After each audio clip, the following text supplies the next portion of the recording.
Maybe. What? Why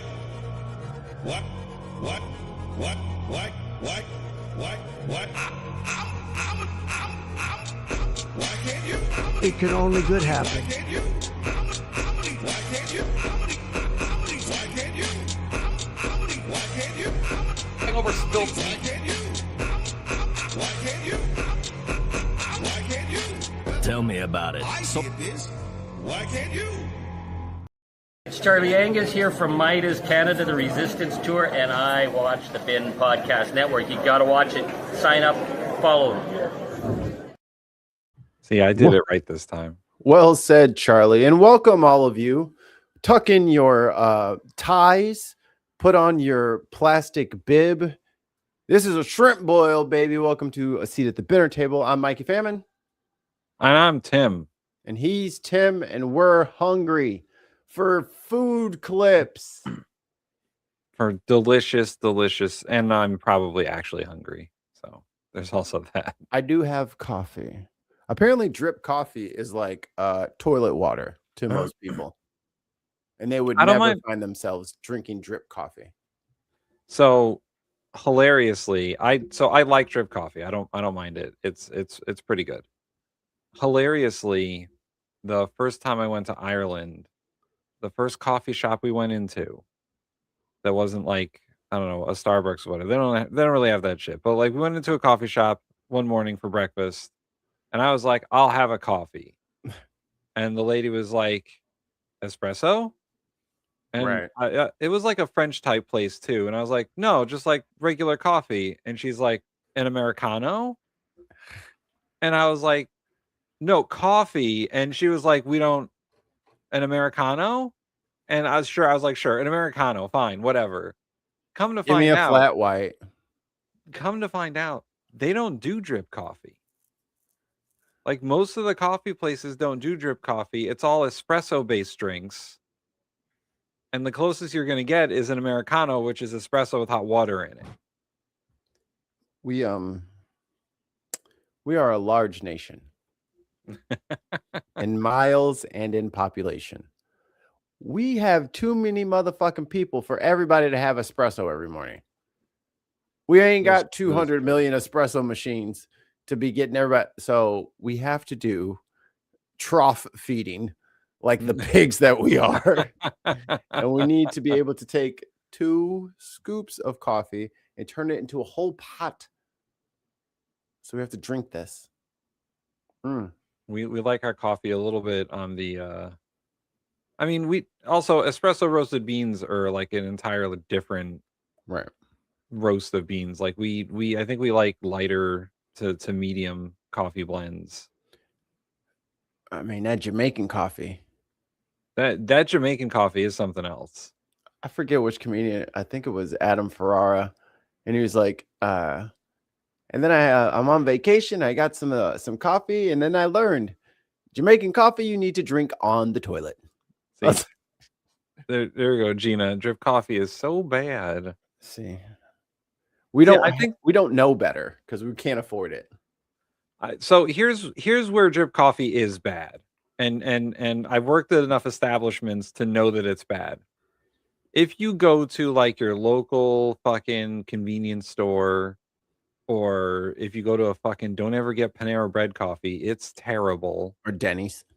If you go to a place where they're like mass producing this drip coffee, that's gonna be bad. Like a diner where they got the coffee pot on the thing all the time, just staying warm, and they're like not going through enough coffee to make it all the time. Pop quiz. Orange handle, brown handle, explain. Orange handle is decaf. That's a man who knows his business. That's a guy who's had a couple of dish shifts. Where else can you get such hard-hitting journalism? Yeah, and you never go through enough. You always end up throwing it out. Drip coffee is only good for like the first 30 minutes that you drink it, and then whatever benefits the coffee has start to disappear. After that, it's used for tanning tarps. Yeah. Or if you want to make sheets of paper look old-fashioned. if you're scrapbooking and you really need, you just kind of put some on a counter, put the bottom of the cup in there, dap it around, put it on the paper, put it on the paper, smear it on the paper. That's a good one. If you want to age white clothing, dip it in some coffee. I bet there's like some production assistant on like John Wick 7. He's like, I need to make his hoodie look old. Hey, give me that pot of coffee you got over there. Perfect. Yesterday? Great. Awesome. Amazing. And there you go. Rusty bloodstains. And also, the thing about this is most of these places are brewing this coffee too hot. And it causes it to be bitter. Right. It's scorched. And nobody cleans their coffee machines. Nobody. I mean, so I've been on top of it. Yeah. But that will fade. I mean, I'm talking about like commercial, like Panera Bread. They're not breaking that bitch down every night. I worked there for what, 5 years? That coffee machine was cleaned like twice. Like deep descaled clean. Right. With the CLR and the fucking you get all that shit. Yeah. Because after you do that, those chemicals are highly toxic. So you have to do a thorough rinse, which could take 20-30 minutes. And ain't nobody got time for that. I'm trying to go home. I'm trying to watch Dancing with the Stars. At least it smells nice, I guess. It does smell of coffee. I really hated the coffee smell when I was younger. And as I've matured as an adult, I wish I could have a candle that was scented as coffee. Yeah, it's called coffee.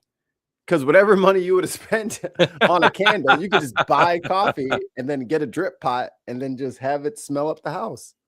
I do also have various like tea scented candles. Like in my office, I have a green tea and jasmine scented candle. You know, I can't. My wife, even though I love her so much, she is a bad person. She constantly cooks with onions in the house or cabbage, and it stinks to me. It smells so bad. Just little green, like she has green onions and she's into her fried rice. And I'm like, man, I really want to just like move to space where there isn't any onions. And I want to light my candle sometimes, and she's like, it's giving me a headache. And I'm like, so you can torture me and I can't even enjoy the dark, what is it, dark beach, sandalwood, whatever fucking nighttime beach fire where it's like smoky sandalwood with some wave. I can like almost hear the waves when I light the candle. She's like, this shit's giving me a headache. Put that shit out. I'm like, I don't want you to have a headache, but I also want to smell this. She's not here, actually. Yeah. You should light that candle. No, because I can't open the windows. It's fucking 10 degrees outside. Oh, that's true. Can I brag a little bit about my science experiment? Okay. So we have had bitter cold temperatures. Bitter cold. Like we've just finally, it's in the 20s now. I don't know how to fucking, let me convert. Yeah, I think in my neck of the woods, it's currently 30 degrees, and that's the warmest it's been in 2 weeks. Yeah, it's been pretty fucking horrible. So it's -6 Celsius, -7. But before that, it was, oh shit, not 200, not 2000. Previously, it was -18 degrees for like a week or 0. Like we didn't get above 0 for like a week. Yeah. So I didn't want the car to have any problems. So I was like, what I need to do, like the car's in the garage, which is already a huge advantage because it's not out in the raw wind where the wind can make it even colder than it has to be. It's got the protection of the house. So I'm like, I can see my breath in the garage. It's cold in the garage, but I don't want to warm the car up like by turning it on because of the fumes. So I boiled water and I put several cups or the silver mixing bowls. I put them around the car and I filled them up with steaming water. I didn't have a thermometer in there. I could no longer see my breath, and the car was like, I was like, Did I just solve it? Because I was like, if I raise the humidity in the garage, then I can increase the temperature Right. for free. Right. Yeah, because that's part of how like humidity works is if you're Mhm. raising the humidity, and also you are introducing temperature into the room because of the Right. steaming water. Right. But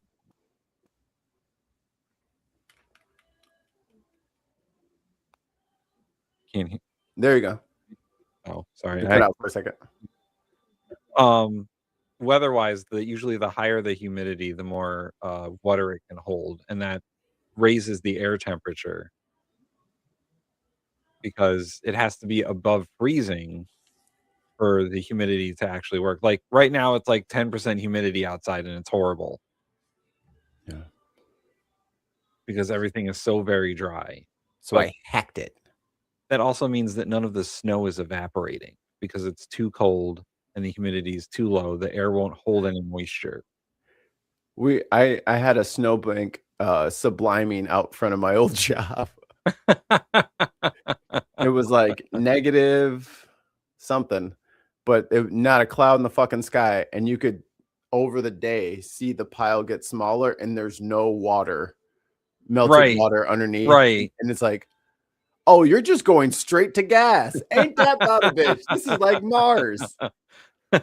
How shitty is this? You got Martian-like atmosphere out here.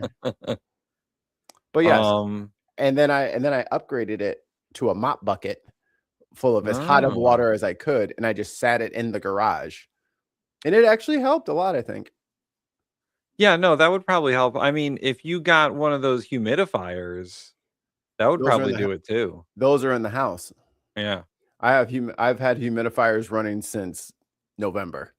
Yeah, we need to get a humidifier for this house because it is dry, and especially with the we have a wood fire stove in the kitchen. Oh, yeah. The humidity is like 5% in the kitchen. It's like, holy, my wife gets nosebleeds just by being in the kitchen. I got like a goddamn jungle in here. Fucking steam. Every time we open the door, steam and shit coming out. Like I got like a swamp in here. Someone suggested that we get a cast iron kettle, fill it with water, and put it on top of the wood burning stove, and it would be like a humidifier. Yeah. I mean, that's essentially what it's doing. It's just using like a little bit of electricity instead of like a stove. But if you already got the stove running, boil some fucking water. Hey, that's how you do it in the hood. Heat get turned off, but you still got gas. Hey. But you didn't come here to listen to us ramble about the weather. You came here to watch us ramble about food. But we must say hello to the people. Oh, yes. Let's say hello to the peoples. I'm on the buttons. Okay. I will say hello to the peoples then. We got Gina. There we go. Ollie. I've never had my flabbers so gasted. We Shaza. Shame. Shame. Shame. Billy. Oh, wait. Yeah, Billy's got a special one. Oh, where is it? Billy, we need some hot new rhymes. Where is it? Oh, there it is. Fettuccine, linguine, martini, bikini. Chris C. Watch it. I did not. Yeah, I will see it on the news. I forgot about. Hey, wife, did you watch me become president? No, I did not. Yeah, I will see it on the news. I'll see it. I'll watch it later. It's quiet in the chambers, please. Quiet in the chambers. Let's see. Anyone? Jimmy. We do not Jimmy might have left. Oh, wait. Yeah. Ooh, I'm getting a spice attack. And everyone's favorite, the Streamlabs chatbot. The girls are fighting, aren't they? Oh, and Person Impersonator. Our strongest witchy goth peacock roar. At the very end here, Counter Kev. DJ Trump. Okay. Welcome all. And Tez. Oh, wait, I got one. I'm talking to you. Yo, yo. Yo, yo. Some men just want to watch the world burn. I wish my voice was cool like that. I know. I wish I had a cool voice like that. Like a really deep. I want like a really deep, like Idris Elba voice. Idris. I want that. I want that. you or want like that Jason Statham real or grumbly. Or Gerard Butler. In my head, when I hear them talk, orc. I just hear orc. Yeah. I just hear orc. Oh, because they got those big tusks and they have to talk like this. That's all I hear. Orc. And Idris sounds like a slick ass Urukai. I know. Can you imagine if he was like voice acting some of them? Or you TC Henderson, I think is his name. He was in Living Single. Kyle Barker. Oh yeah. He's the voice of Kratos for a couple of the games or whatever, and then they got Teal'c to do the rest of it. I'm just like, I'm over here with fucking the shitty Robin voice. Like, fuck, man, I don't get nothing. Halfway between Chris Tucker and fucking Dave Chappelle when I want to sound like James Earl Jones. Like, come on, man. Denzel, I went to a con a number of years ago. Phil Lamar was there. What was the name of it? No. Lamar. What was his name? I think it was John St. John, the guy who voices Duke Nukem. He had a panel, and he did the voice, and I was like, I never really played Duke Nukem, but his voice acting is so good. Like he sounds exactly like he does in the video game. Or the EA Sports guy. Oh yeah. How do you get them kind of chops? If there's a fucking sea witch somewhere who wants to wants me to sing into a fucking shell, and then I get that eventually, we can talk. Right. If it's a guitar, you want me to play into my guitar, and then you take the guitar like Monstars from fucking Space Jam, whatever it is, I'll do it. You know what's a good one that I didn't know until a few years ago. So the voice for the Comedy Central ad breaks and whatnot, the guy who did the voices for the ad break. Fuck, I know it's Steve something. He does Spike. Yes, and then it was a comedian called Kyle Kinane. Steve Bloom. Steve Bloom. Oh my God, Steve Bloom is like one of my favorite voice actors ever. Steve Bloom is Spike. You're right. Yeah. And he's in Samurai Champloo. Yeah, he's Mugen. The cool one.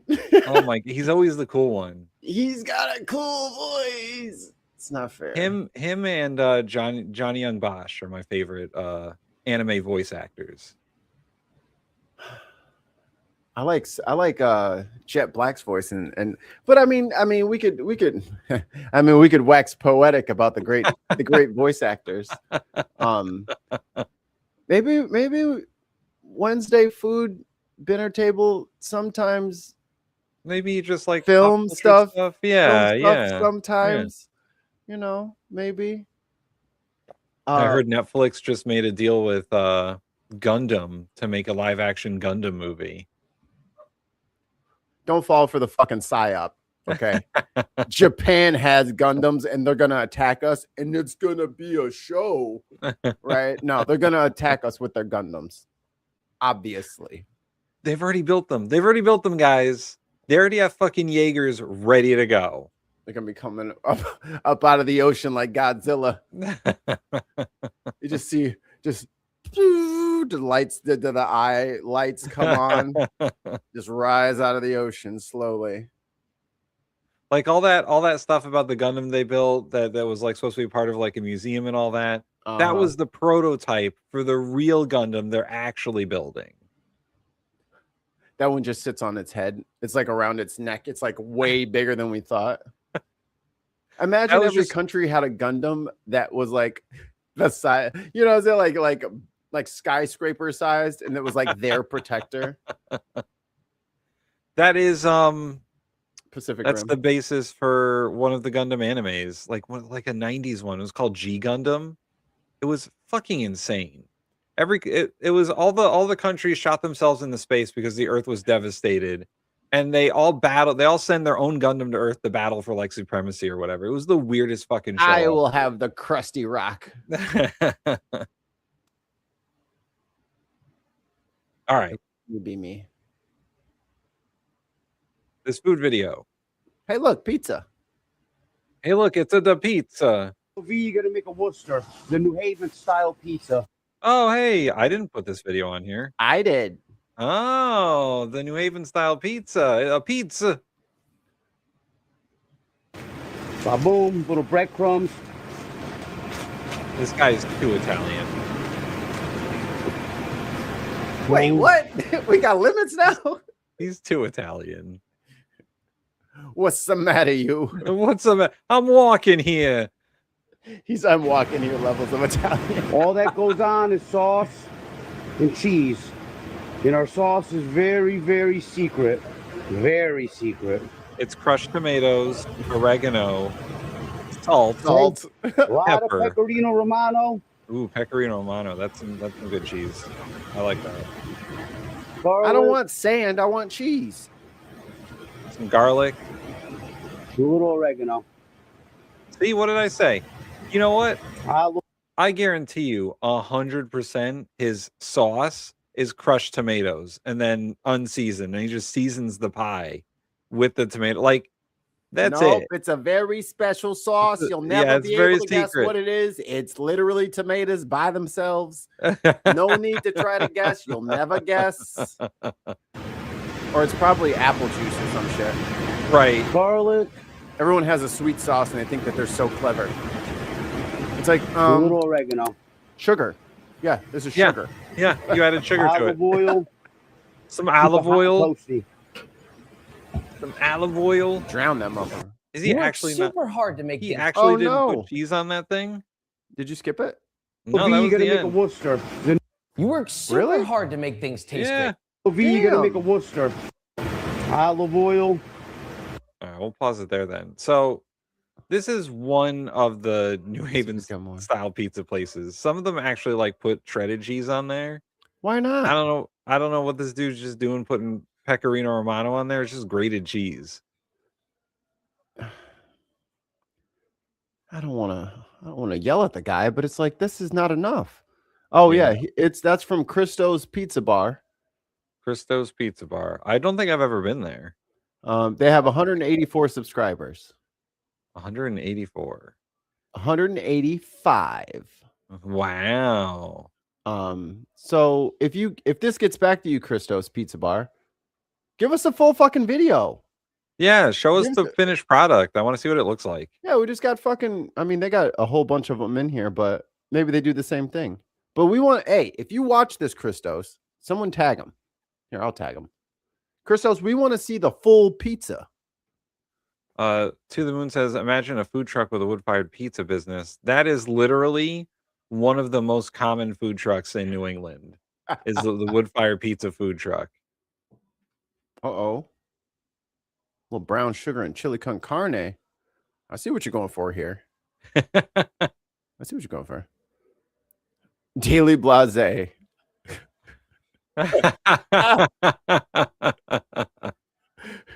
I'm surprised we didn't get a fucking a content warning. Like, yo, what is he doing to that sourdough? Make him stop. If I email the full name, I botched this morning. Yeah. We'll be nice. Well, yeah, we won't say mean things. We only say mean things about people we don't know. So we got, this one has music behind it. Why do they do that? Why would they do that? So we're making eggplants. Ooh, I didn't put mandolin. this video on here, so did you put this video on here, Mikey? Why are you asking me like I remember things? I don't know. I like eggplant. I'm a fan. I can say that it can be like a fibrous vegetable, so like you gotta prepare it correctly. Like you gotta roast it or fry it or something. Everybody makes fun of that little paintbrush looking thing. That is one of the most useful things in a kitchen, especially if you have to bake. I use that for fucking everything. When you got to brush sauce on something, if you need an egg wash, yeah, there is no substitute. That is the best tool for the job. it's called eggplant. For the people in the chat, it's called eggplant. None of this Hold on. Pause the nonsense. video. Pause the video. Jukebox Overdrive. Thank you, Jukebox Overdrive. Says no music, so you have to improvise by making your own sound effects for entertainment purposes. You know what? You're right. Go back 5 seconds, Tim. We need to start. All right, Foley time. Okay, Foley time. Here, well, what's your sound effect for the eggplant being sliced?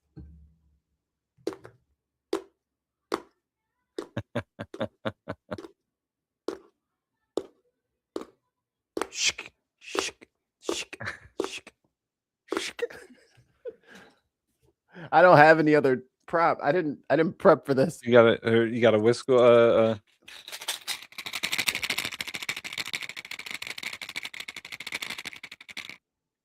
Looks good to me. Whoop, whoop, whoop, whoop, whoop. Squawk. Squish. Ooh, cocaine, my favorite. Then we put it in there. Yeah, put it in there nice and deep like. Flip it. What is that? Breadcrumbs, I think. Oh, okay. Making like a weird eggplant parm. Is he gonna bake that dish? Oh no, it's just to lay out the eggplant. Is he gonna bake that dish? Because he's only doing one side. So he's definitely making fried eggplant. Is something going on top? Maybe like I don't know. some sausages? Some sausages. This is ob tempura.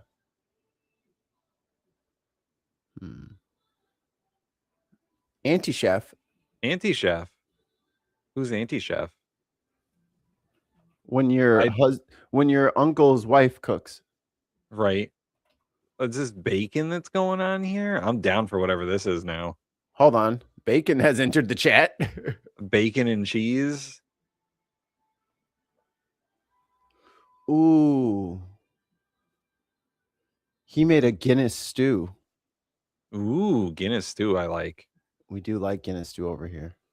There's a Guinness stew recipe that I believe I posted on our members page. So correct. If you're a member, you can look at my Guinness stew recipe. Mine is a pressure cooker one because it's fast.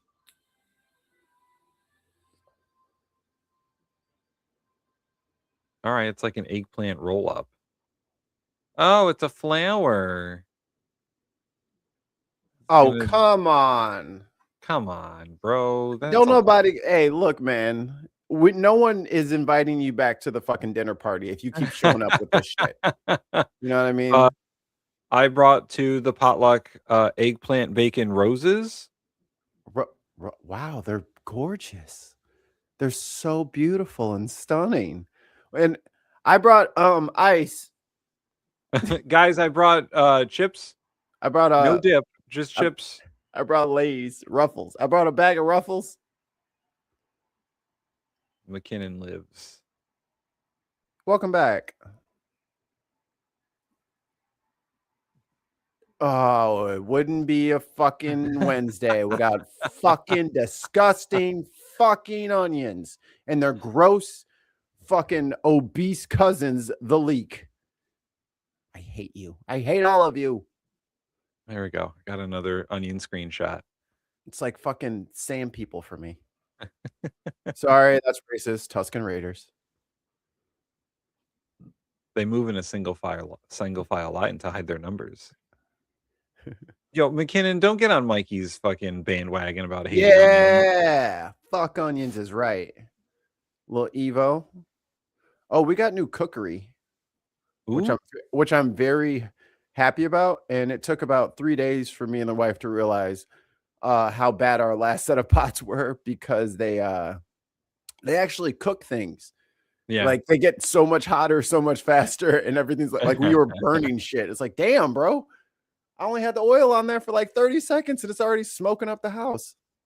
Ooh, a chili pepper. A nice yeah, chili. It's very interesting, like when you get new cookware and like new pots and pans and whatnot, and you see like the stark difference between the ones that you have and like the shitty ones you used to have. The ones that I was just fighting to keep for no reason. before I met my wife, I was living like a goddamn caveman. Cook it on a rock. I had one like 10-year-old cookie sheet. Yeah.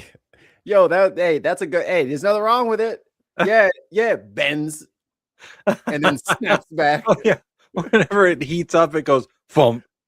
Oh my god, it makes you fucking have a heart attack. Thought my food was getting back to fight me.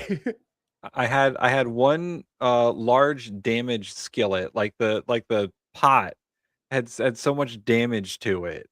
Yeah. And I think I had a couple of those like sauce pots, but they were stained and burned and like not the original color. I still have I'm gonna keep mine until the handle breaks. That's just the rule. That's just the rule. I don't make them, I follow them. I have to keep it in the kitchen and keep washing it and then using it for certain things so we can get food stuck to it. Because actually, maybe I'll try a new seasoning technique and I'll just re-season it. Because it's not fair. It's not fair that these motherfuckers get to have a walk for fucking generations. Well, what? And then I get this shitty cookery over here where it doesn't even last 2 years before it's just barely usable. What metal is it made out of? Because like the metal depends on how you season it. Yeah. So if it's steel, it just needs like a light coating of oil. After like you wash it, just put a light coating of oil on the inside, like some sort of high heat oil. And then just let it sit. And then the next time you use it, it should be like super cool. My plan here. So I seasoned the new crockery, and I used like a paper towel on with a spatula, and I had Evo on the paper towel, and I just kept hitting it with it.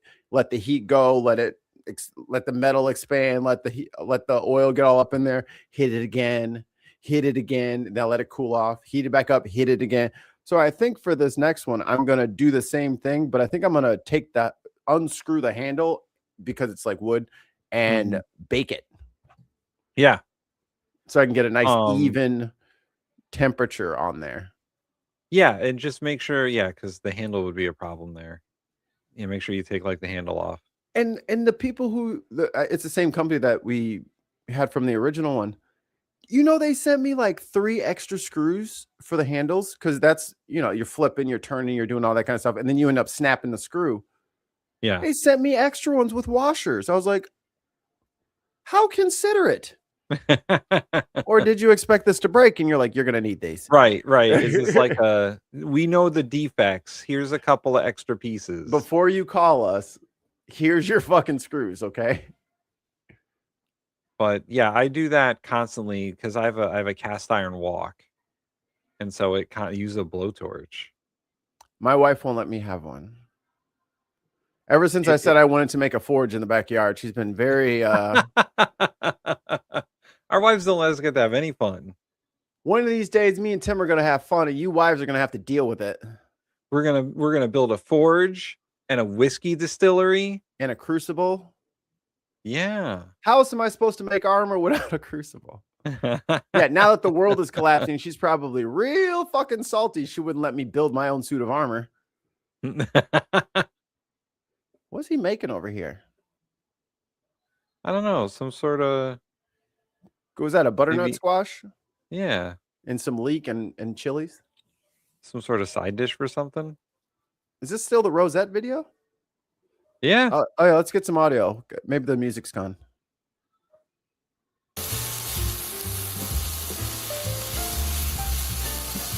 Here, maybe turn it down a little bit. We'll do this.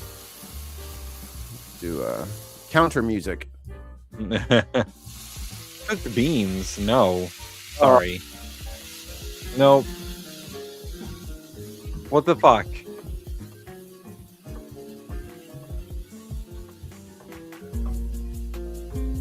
There we go. Good luck, AI bots. Try to listen to their music now. I can't tell what's what. Whoa, that didn't even fit on there. I know. Where's the lid that goes to that? Oh, so it's a little succotash. It's going in a blender. Oh, he's making a sauce. A bean sauce. A mole? So add some milk. I would have done chicken stock, but I don't know what the rest of the recipe calls for. And actually, there's been no meat in this. Oh no, there's bacon in the or prosciutto in there, there's right? bacon. Yeah. Was that bacon or prosciutto? I think it was bacon. It was a little thicker than prosciutto usually is. Okay. No, he's got his puree. Yeah, I'm not inviting this guy over anymore. Fucking showing everybody up. Yeah, quit trying to be better than me.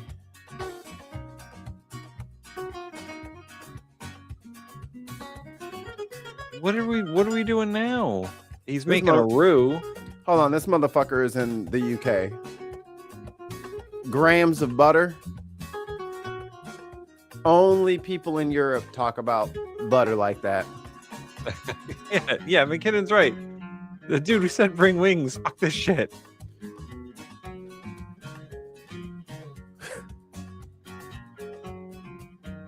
Yeah, we get it. You're making a roux.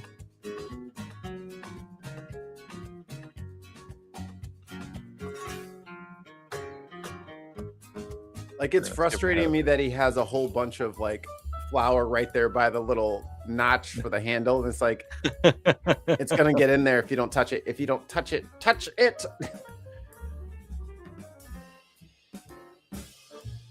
So it's like a garlic cream sauce, I think he ended up making. My wife would probably absolutely. What? Four packs of American cheese. Yo, what are we? So this is a secret for a good cheese sauce. A few slices of like the highly processed American cheese evens everything out.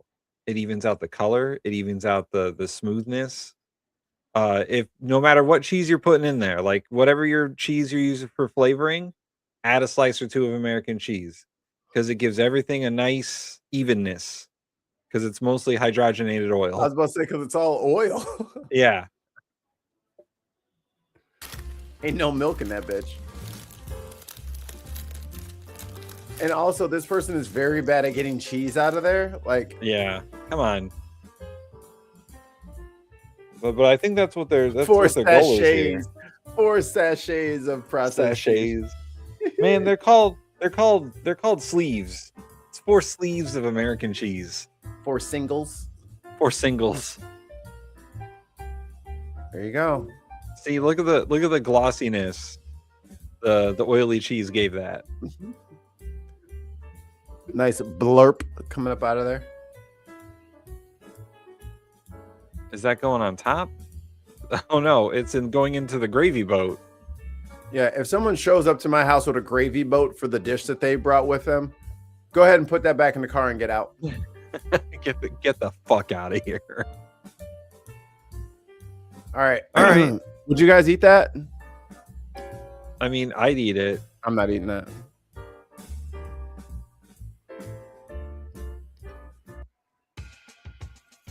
We don't call it sachets here. We don't claim this guy.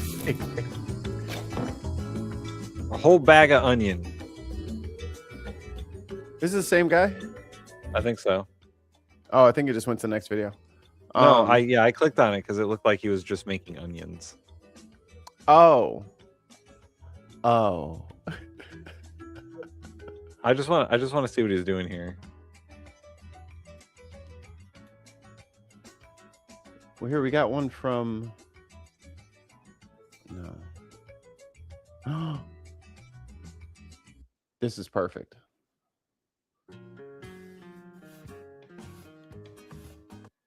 All right. I just added something. Okay, I think I have to refresh it to see. Yeah. This all right. because Take it down. yeah, they're anti-chef. Oh, anti-chef. Okay. There you are. Glad you're here. Things are about to get nuts up in this kitchen.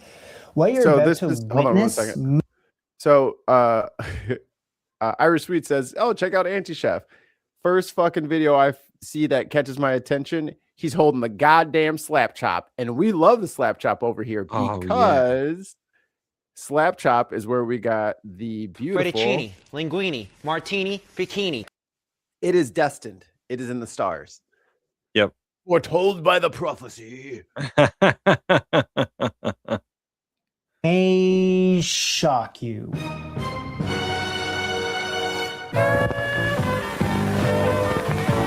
So hello everyone, welcome back to my home.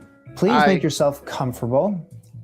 I know it's a little difficult with all these boxes. That's a chia pet. A few Yeah, I had a ago, chia pet. I took all of us on a thrift store adventure, remember?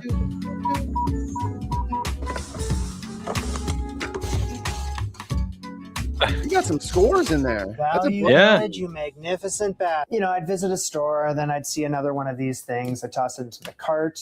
I don't know what compelled me to do so, but I did. That's $3.49. We got gadgets, toys, contraptions, single-use items, useless items. Missionary says this guy's honest about chefs' As seen on recipes TV. and cookbooks. Well, that's good to know. I have no clue what's about to happen here, but this is what I'm going to do. I'm going to test each one of these things. I'll give them a score out of 10. We won't stop there. Hey, that's After our all thing. That, then I will cook something up. You can't take our as many thing. of these things Unboxing as kitchen humanly utensils. possible, except for her.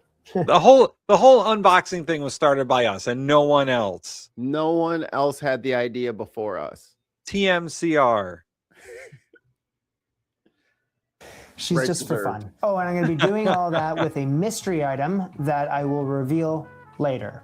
I remember that bacon Intrigued? wave. I remember the bacon Believe wave. It's real. Let's get to it. Starting off with the slap chop. This is going to get a know 10 out of it. 10. I've seen the commercial. You're going to be in a 11 out great of mood all 10. day because you're going to be slapping your troubles away with the slap chop. You know, the really intense guy, and he's like throwing things all over the kitchen. It's worthless. Forget about it. Now, Damn. are you slapping and it chops, or do you press down and it slaps and chops? It's a great question. One slap, you got big chunks for stews. Two slaps, home fries. You got to start with a knife, and you got to trim down, say, your carrot. Just got to get this. Isn't that guy running for Congress?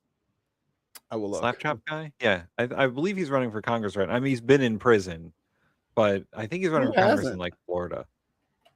Out of the way. I have washed every single one of these Vince things from the Offer. thrift stores. Don't you worry about a thing. All right, so you press down on the old plunger there, and the blade pops out. You cry, you're making me cry. Life's hard And enough as it is. You keeps don't want to cry everything anymore. In this circle area. And you can chop, you can dice, you can... Well, let's find out. Slap chop.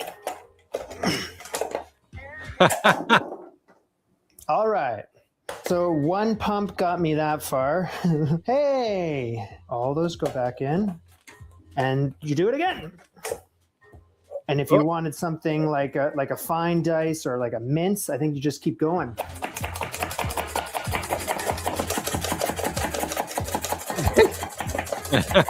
So say you want a little celery to go along with your carrot. That didn't really... Perfect. Amazing. Wow. Cool. Not cool. Come on, slap chop. What are you doing that for? The That's guy the in the old commercial like combines them. He's If like, the you blades want, aren't like, sharp. carrot and And the celery. spring is all Why rusty. do this? Broke my ass. Now they're together. Now they're together. Half an onion. Yeah, it would be easier to use. Like a lot of kitchen gadgets are replacement for knives. And the only ones that I really agree with is have a mandolin. I was literally about to say that. I was like, Yeah. a mandolin will do exactly what you're talking about there. Yeah, have a mandolin. It's even slices. Kitchens use mandolins all the time because that's how you get evenness in your slices. I don't get it. But just know how to use a knife. Don't be afraid of your knives. Have one decent knife. Maybe that's like a skill set that everyone kind of in these trying times. Just peel a potato and try to cut it up yourself. You know, just try. Just get it reacclimated with how to use it.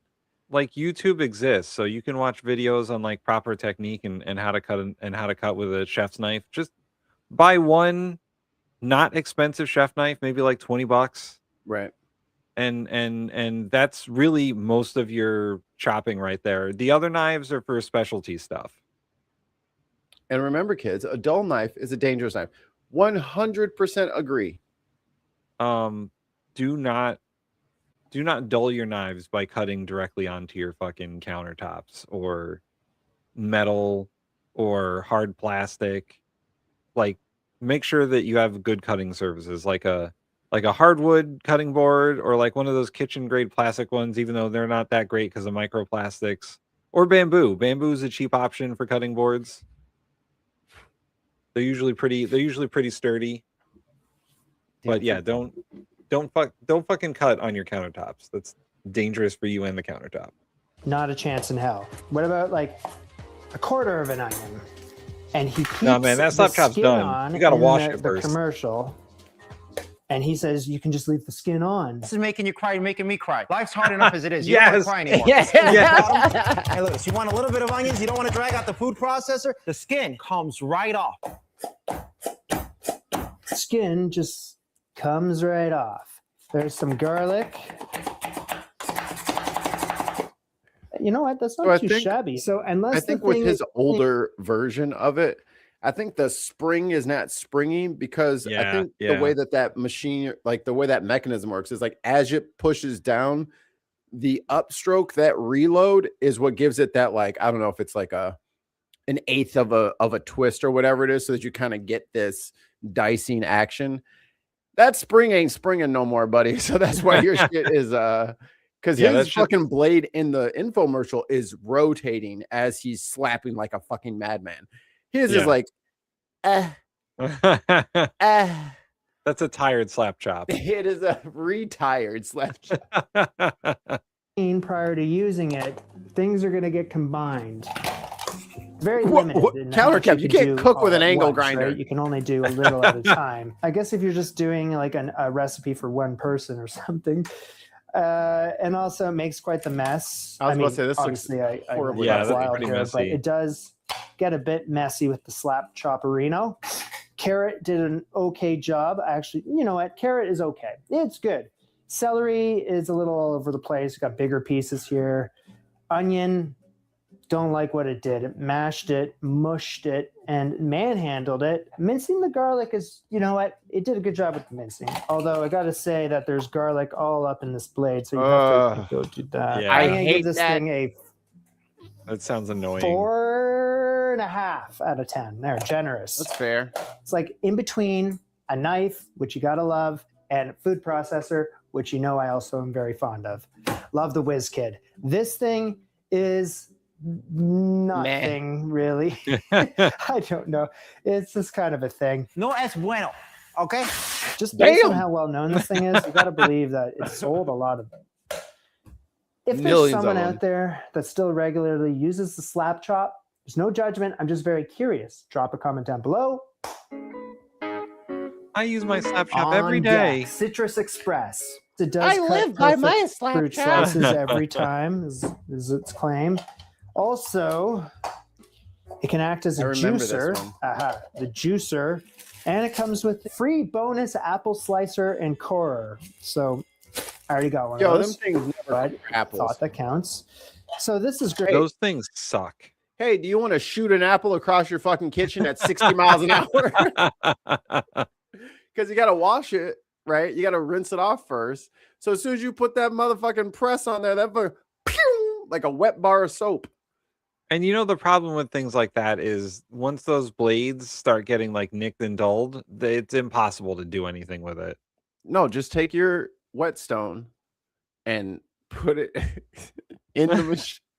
Just put it on a whetstone and just tap, tap, tap, tap, tap. Now it's sharp. You did it. Problem solved. The apple core is definitely just buy a knife. Don't even waste your money on those fucking things. That's why it's in there for free, because they couldn't fucking give it away. So yeah, it's always a bad sign when they're giving you free shit. I already got one of those, but thought that counts. So this is great. In order to maximize the performance of your Citrus Express, please follow these instructions. Oh, good. I'm going to need some fruit. Wow.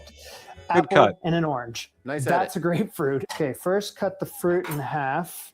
I got to flip this, and I got to remove the core with this thing. Damn, boy. So right down. Jesus.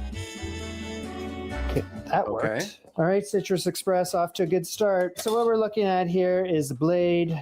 The weakest part of the fruit. And then the wedge cutter. This thing here, the fruit goes in there, and then here we go. There. Press. Firmly press a fruit half on the wedge cutter and turn it one full turn.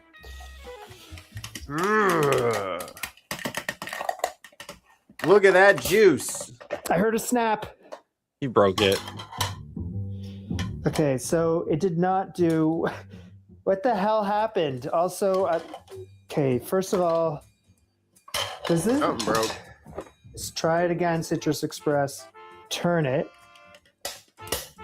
I think it's pushing down too hard. Okay, what the hell? It doesn't work. It doesn't work. It's a bad product. It just mashed up your fucking grapefruit. Oh my god, I broke my Citrus Express. Oh Made no. of ultra strong plastic. Not right there. Okay. Oh my god, he broke the shit out of it. It can't take the weight of a fruit. This thing sucks. Oh, wait. Ultra strong plastic. Fucking thing sucks. Look at he fucking took a chunk out of it. Oh no, I went all the way back. He took a chunk out of it.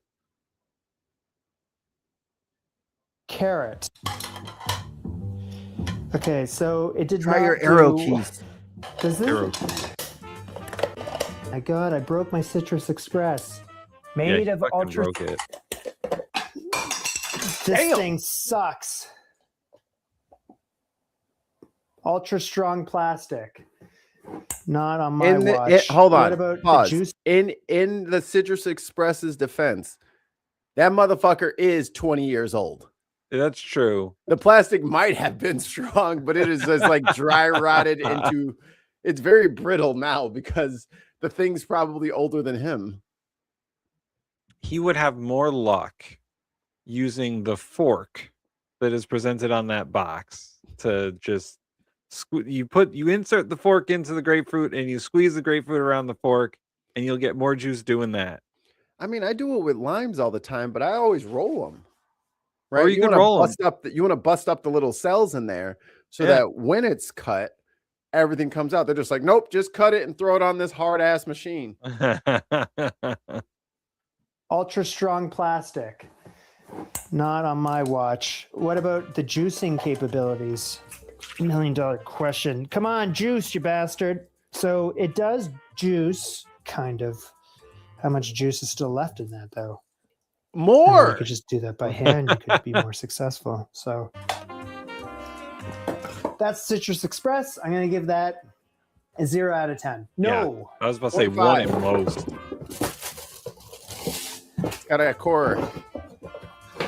I will give it a 0.5 out of 10. Yeah! I'm about to make some waves. The bacon with wave. The bacon wave. The frying pan taste without the My frying grandmother pan. had one of these. Cooked to perfection, crispy and tasty in your microwave. Take a piece of bacon, fat side up, and it goes into the slots. When desired amount of bacon has been placed in the slots, skewer each slice and rest skewers in slots A and B. What? Lots of slot talk. Skewers?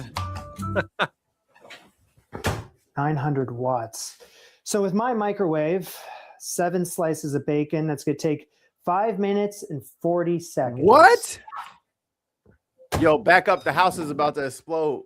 Yeah, there's gonna be a fire in that microwave. It probably only needs like a couple of minutes. Now we wait. Oh, I had that The microwave. We had that bacon microwave at the other wave house. delivers, I think. Wow. So I was expecting the microwave to be filthy. Is that grease? It's not. It's condensation. So do we have our first success story of the day? Less fat, less grease, less calories, less cholesterol, live a long life. Oh, you probably don't even need the paper towel. That bacon's not all the way done. But just follow You needed another minute. So, the grease is at the bottom of this bacon wave. There you go. I mean, that is an interesting. You just put it in the dishwasher. Yeah. You're all done. Now you have bacon and grease and a good time. Oh man, that's not done. Floppy. Put it back bacon. in. You like crispy? That's with 2 minutes out of the clock. That's cooked to the time and the instructions. Al dente. You keep toying around with that, and I know that microwaving your bacon is medium bacon, that you can do, but I have not one bad thing to say about that. Obviously, you're not getting as much grease and fat my God, there, which is always a nice thing in bacon. It's all dripped off into the tray. End of the video. I mean, that's what it advertised: less fat, less grease. But you're missing out on that, and the caramelization, the caramelized kind of flavor that comes along with the bacon's cooked in a skillet. I don't know if Julia Child would be a fan of the bacon wave, but I certainly don't mind it. I'm trying to find flaws here because I know it's not perfect, but I really liked it.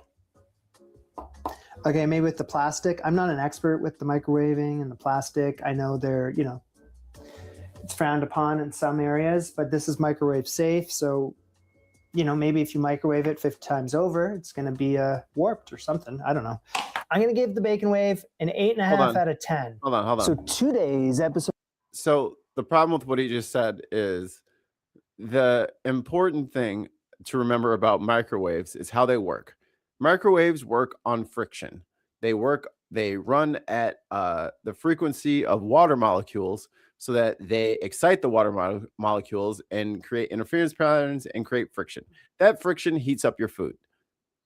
There is no water in that plastic thing.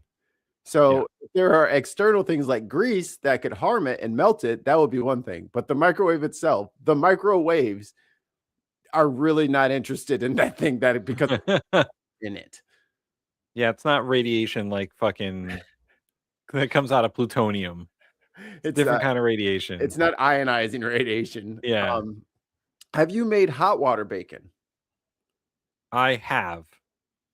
I find that hot water bacon gives me the crispiest bacon with the least amount to clean up. Yeah, I mean, most of the modes that I use to make bacon are pretty messy, like either like a flat top or in a pan. Sometimes I roast the bacon. Roasted bacon, if you do it like low and slow, that's pretty good, but it's time consuming. I do that with I'll put on brown sugar and black cracked pepper. Yeah. And make some like candied bacon. It's almost like a jerky, like a brown sugar jerky. And then you cube that and throw it on a salad. Oh, you're in a brave new world, baby. You're in a brave new world. When I was working on the food truck, it was, take 5-pound bag of bacon, put bacon on flat top grill, let bacon cook for 30 minutes. Like cook all bacons. Mass produced bacon. All right, let's see what else this guy's got going. Oh, by the way, I screenshotted this because I thought it looked hilarious. He's like, a product solving a problem that didn't exist. And it's the original. That is the entire point of like this kind of product is you're solving a problem that never existed. Yes. With friction. And thank you, NASA, and all of us space nerds, because if it wasn't for fucking space nerds, you wouldn't have no goddamn microwave. Because they had to boil water in space. I've never had my flabbers so gasted. Oh, Rotato Express. Oh, it's called a Rotato Express. I thought stick him in the stew. That one slipped right past me. Okay, so it's not a Potato Express; it's a Rotato Express. It is endorsed on TV by Chef Tony, and maybe if it plays its cards right, it will be endorsed on YouTube by Anti-Chef Jamie. That's the hope. Got a whole bunch of little doodads here, and I don't know what to do with them. Well, you could put some batteries in there if you A 9-volt. want. I have it plugged in. It's not a fucking here they are, smoke right here, at the detector. blades. And this right here, pick out the crap parts of your potato. You know, Take out the eyes of the potato. As an Stab your example. neighbor. How do you get this freaking blade in? With a Oh, little there you go. plastic thing. Okay. Just go and stab him. And I have one think you claw, just but do beware. that, right? Okay. You get a bunch of them together, you could be like Wolverine. Okay, it works. Okay, you move the blade up to the top, and then when you press go, Oh, like a record. it will work its way all the way down and stop automatically. Back up.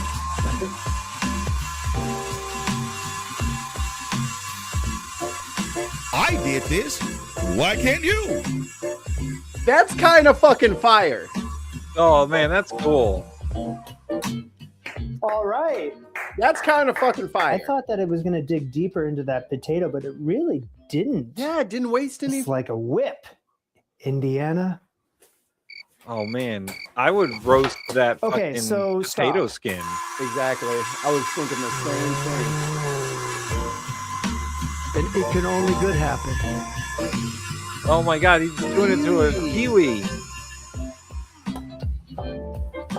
And, Holy and shit. also, No and also, my Potato kid would love to Express. watch that do How that. could you be unimpressed? by I'd the love to watch Potato that do Express? that. That's a serious question. Okay, sure. It's not perfect. Entertainment wise, It's I think never it might supposed to be perfect. Okay, obviously, this is just like another gadget that's going to take up place in your kitchen. Tide Which goes I in, don't have tide goes space out. for. You know, some would say can't it's worth explain it if you're peeling a lot. Do you know? You got your little Potato Express. There you This go. is as advertised. 9 out of 10. 9 Freeze out of frame, 10. I just wanted to say, I've used this thing since this video, and it is a 10 out of 10. I changed my score. Up next, the 6-inch rice cooker. No way What this the works. fuck is that? No way that works. That 0%. looks like a giant Stop tea it. Stop it. seeper. Stop it. Ooh. Stop the Okay. video. In the chat right now. 1, if you think it's gonna work. 2, if you think it's gonna fail. There is no fucking way this thing works. There's That looks no like way a this thing works. giant tea steeper. That's what it looks like. That's not a tea steeper. It's a space station. It looks like a mini disco ball. It's the Death Star. Okay, so we have a sphere. We shot it with the tube. Hi, Allie. I don't think it's gonna work. I don't Look think it's nice. gonna work. You just hung it in the kitchen, right? Uh. Almost could be used as a decoration. It's like a disco ball. Yeah. That's What do you no think? disco. So open up the dome and yeah, okay. So I couldn't find any instructions. There's none in the book, and I can't find this on the internet. Can you believe it? I don't know. Maybe I didn't look hard enough, but also Molly like, says I it's have gonna a work. general idea of what to do. I have a feeling it's just like a You're on your own, giant Muttley. tea bag of sorts, but with rice in it. I'm gonna add in around half a cup of rice. I guess the whole point of this thing is that the rice isn't loose in the pot. It's not sticking to the bottom or anything like that. Man, I who's don't got rice know. that I sits at the don't bottom really of the know what pot? You're doing it wrong. And I'll wash it. Thank you. I think what you do is this has to be completely submerged. That's my guess. Look at all the extra water you have Go to use. in, Yeah. sink like This is, an anchor. this is Okay. unnecessary, even if And it then does this work. piece here just like clips on Oh, so it can into burn you. boiling water. And I turn the water down to like medium low, and I'm just gonna let that hang out in there as per the rice box instructions, 15 to 20 minutes.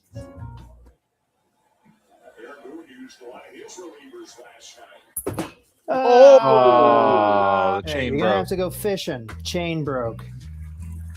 Good What's thing you have that nice inside ladle. of the globe? All right, so that is Soggy rice. nicely cooked rice. It looks the part. Okay. None of it's sticking together. It's nice and fluffy. It's perfectly cooked. And that was on my first attempt using this thingy. And I was just kind of like not super closely watching the time. Probably didn't need to use a stock pot. I was just doing that because I was playing it safe. Could have used a pot half that size. But yeah, this thing did its job and it did it well. So I definitely see a use for this.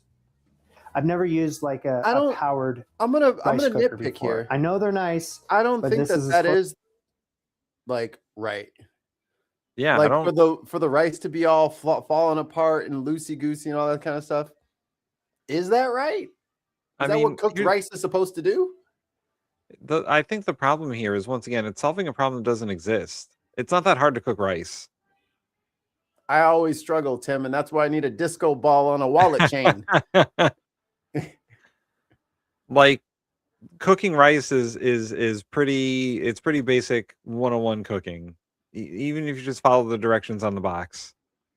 Well, I guess I stand corrected. It did work. It did work. What do you think he's going to give it? 8 out of 10? I mean, you couldn't just you can just put it in the pot and take it out, but maybe this is cleaner, so maybe he'll give it like a 6. Muttley says 8. I'm going to go with 7. All right. I've gotten. It's really too early to say if I would totally recommend this thing because I have cooked rice that looks like this without it, but it did its job. So I'm going to give it a 7.5, 8 out of 10. Oh, close. Muttley! And reserving the right to increase or decrease the score point here and there, depending on using it more. Yonanas, the healthy dessert maker. I'm interested. Yeah, it's like a healthier alternative to ice cream. I like frozen scratching the itch, but you can stay in your own good graces. There you go. I was like, where are you going with that analogy? Banana. I peeled these and then I stuck them in the freezer last night. Frozen mango, pineapple, and strawberry. Okay. And so is it just a blender? I had them hanging out room temperature for around 10-15 minutes. I think that's what you wanted me to do, right? Insert half a banana into the chute.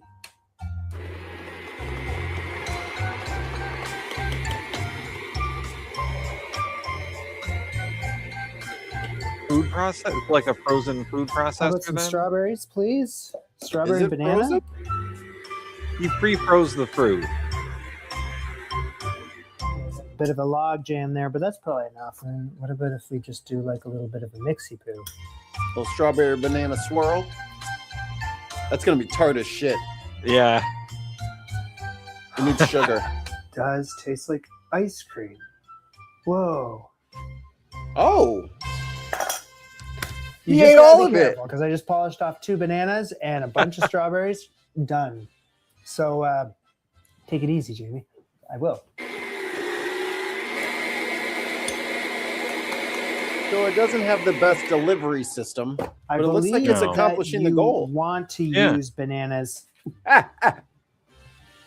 as a way to make it creamy and like mock ice cream sort of thing, and So then it's you a add blender. in other fruits It's to a go blender. along with It's a it. blender. But you want to start with It's a the blender banana. for frozen things. And it my extrudes first it. bowl really punched me in the face because I Yo was like, okay, Nana, is this when, ice cream? when a yo mama insult just Creamy, doesn't quite sweet, do it. yada yada. Not With this banana. second bowl, which is a strawberry, pineapple, mango, not even on the same level. It's just Yeah, it's missing the that je banana. ne sais quoi. So Do people not eat this bananas? right here is very much I eat a bananas. single-use item and it takes up a lot of space in the kitchen. Is it worth it? I have a Size kiddo, of a blender. so. I don't know. I'm gonna give it a 7 out of 10. Really? Chia Golden Girls edition. It's Sophia. So I always wanted an excuse to buy one of these chia pets, and when I saw it at the store, I was like, okay, game on. Yeah, It has those nothing to cheese do can't with. be good. It has everything to do with everything, right? You kill me. Soak your chia planter in water for half an hour. Oh, Yeah, you're dude. going for a swim. Haven't you always wanted to know how to prepare a chia pet? I have. I mean, it's in the commercial. Yeah. Soak your chia pet overnight. Go to Add sleep. the seeds and So I got watch it chia grow. seeds. I need 2 teaspoons and a quarter cup of water. Stir this mixture occasionally for half an hour. Now we got a gel-like paste. I got to remove Sophia from the bath. Comes with this tray, and now I add Sophia's head.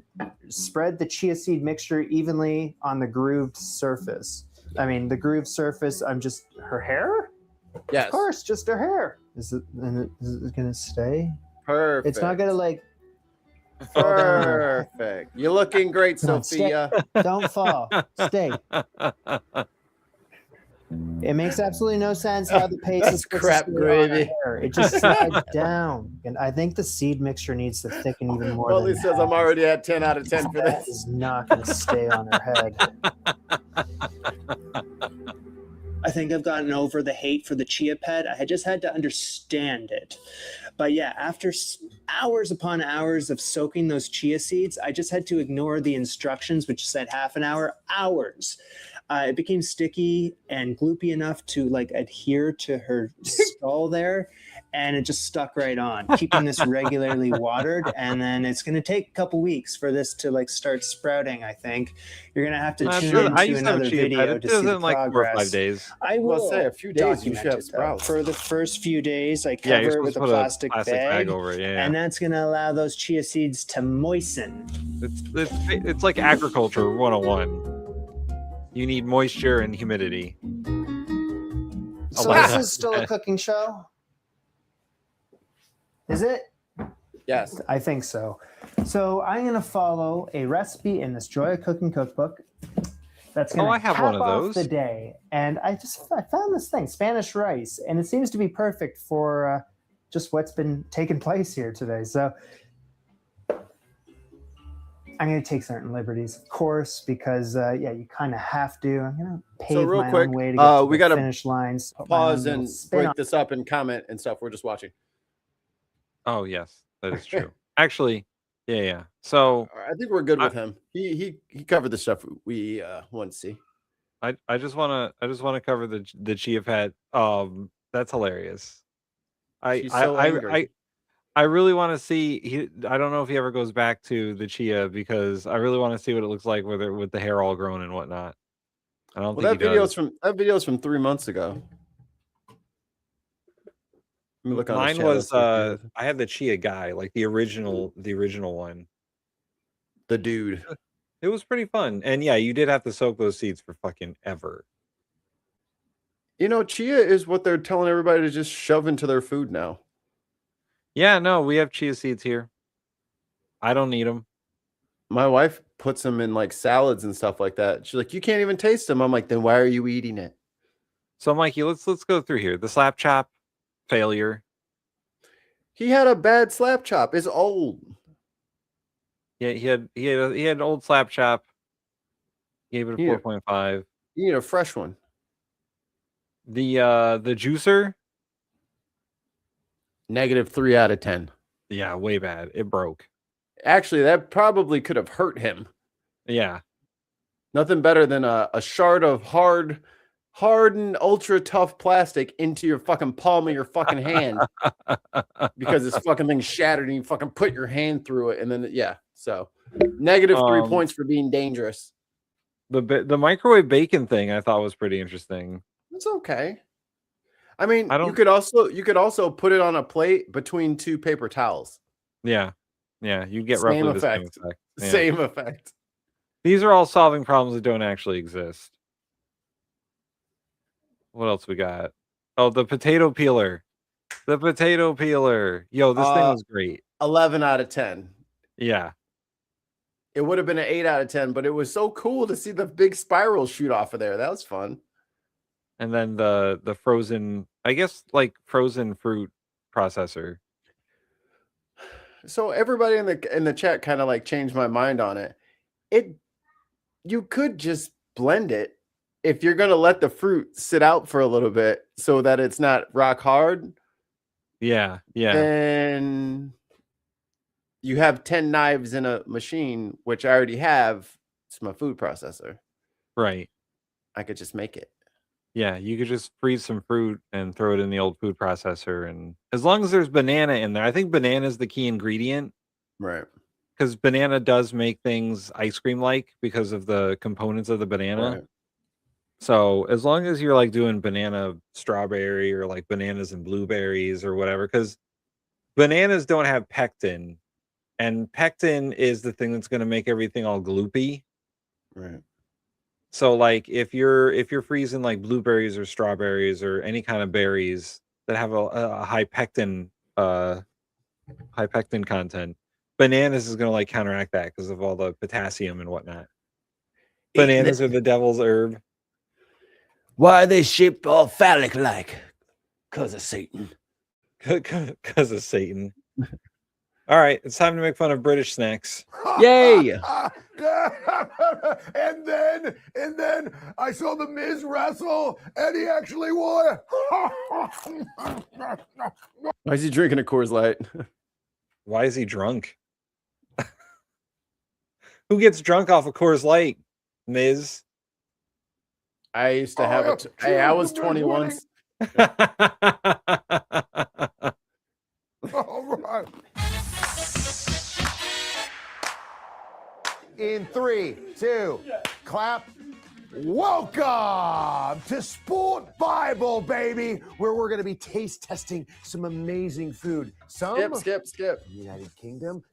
Skip. We don't want to get copyright. Yeah. Coors. Silver Bullet, baby. And what's this other one? Arling. Oh, it's so good. British people, have you seen that beer before? And what is it? Because we're not seeing the whole label over here.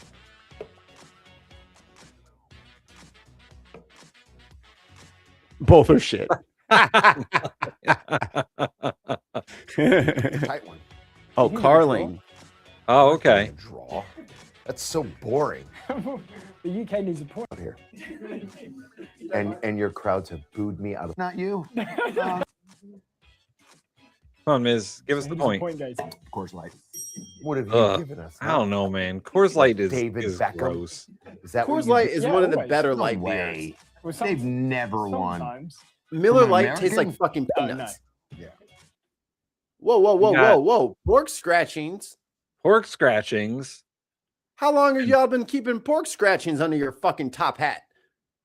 Is that like fried pork rinds? Press play. I need to see this.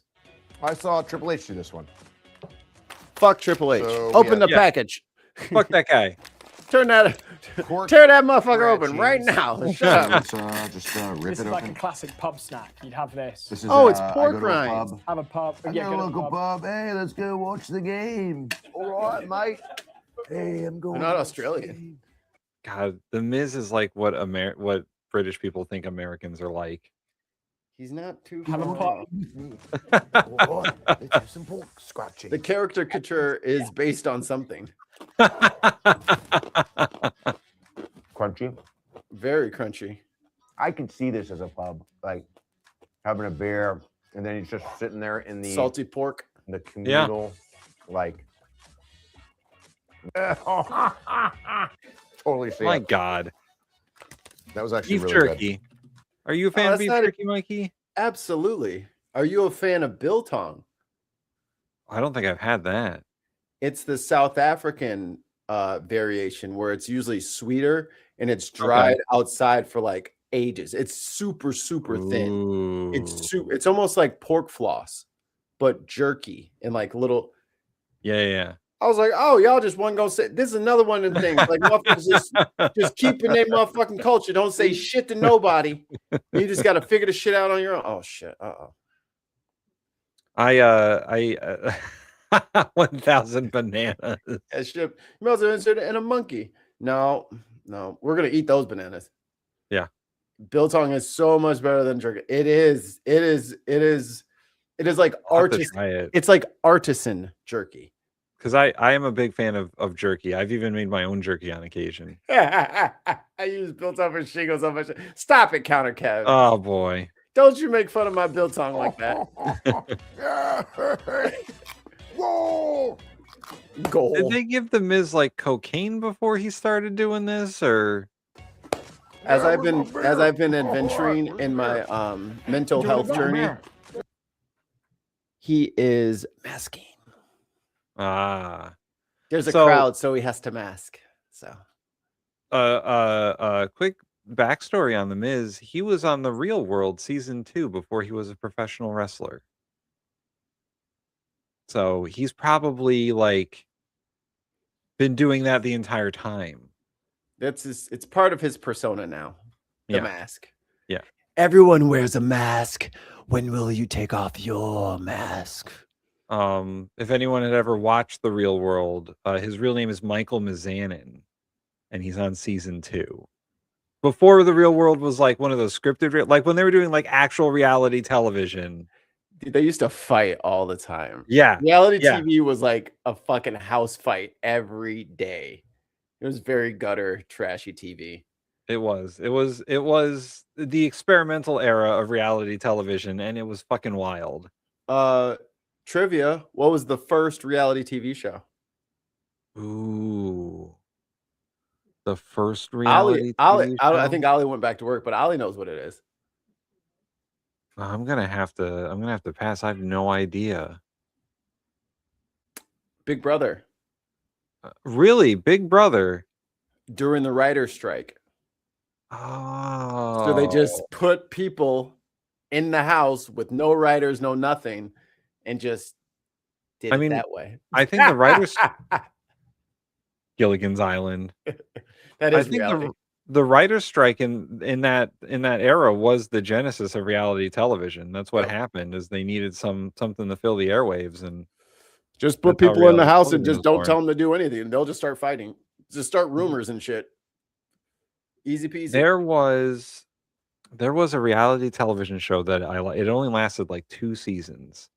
And it was basically they got a bunch of people from like the military and police forces and like various law enforcement agencies to come and do like a reality competition where they broke them into like groups and they had them do like almost like COD style missions.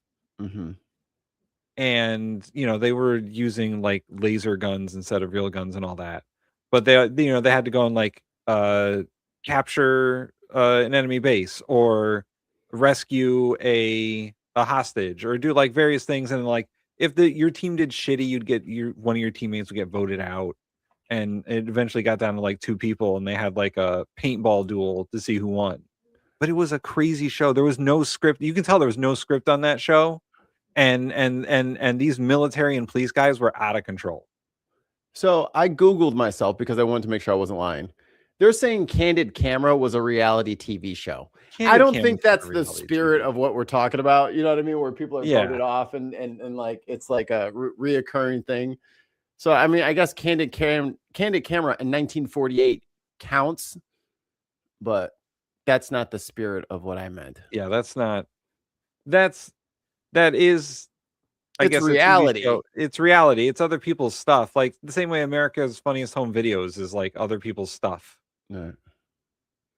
And now that the show doesn't exist because YouTube exists. Gotta bring the bear back. I gotta envision myself in the local pub. So here we go. And then. All right, Miz. Let's move along here. Yeah, he's taking a long time for the first snack.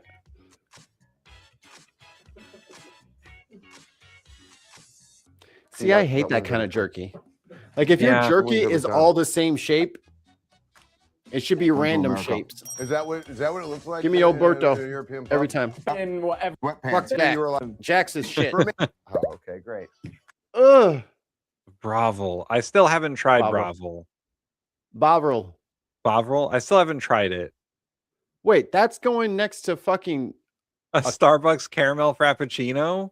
Look, I don't know who needs to hear this, but frappuccinos are delicious.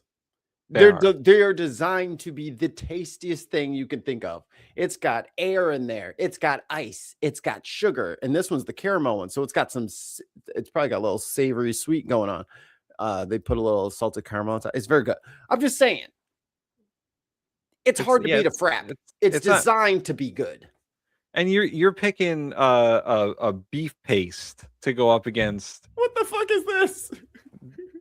I will agree with the chat. This is not a fair comparison. Is this?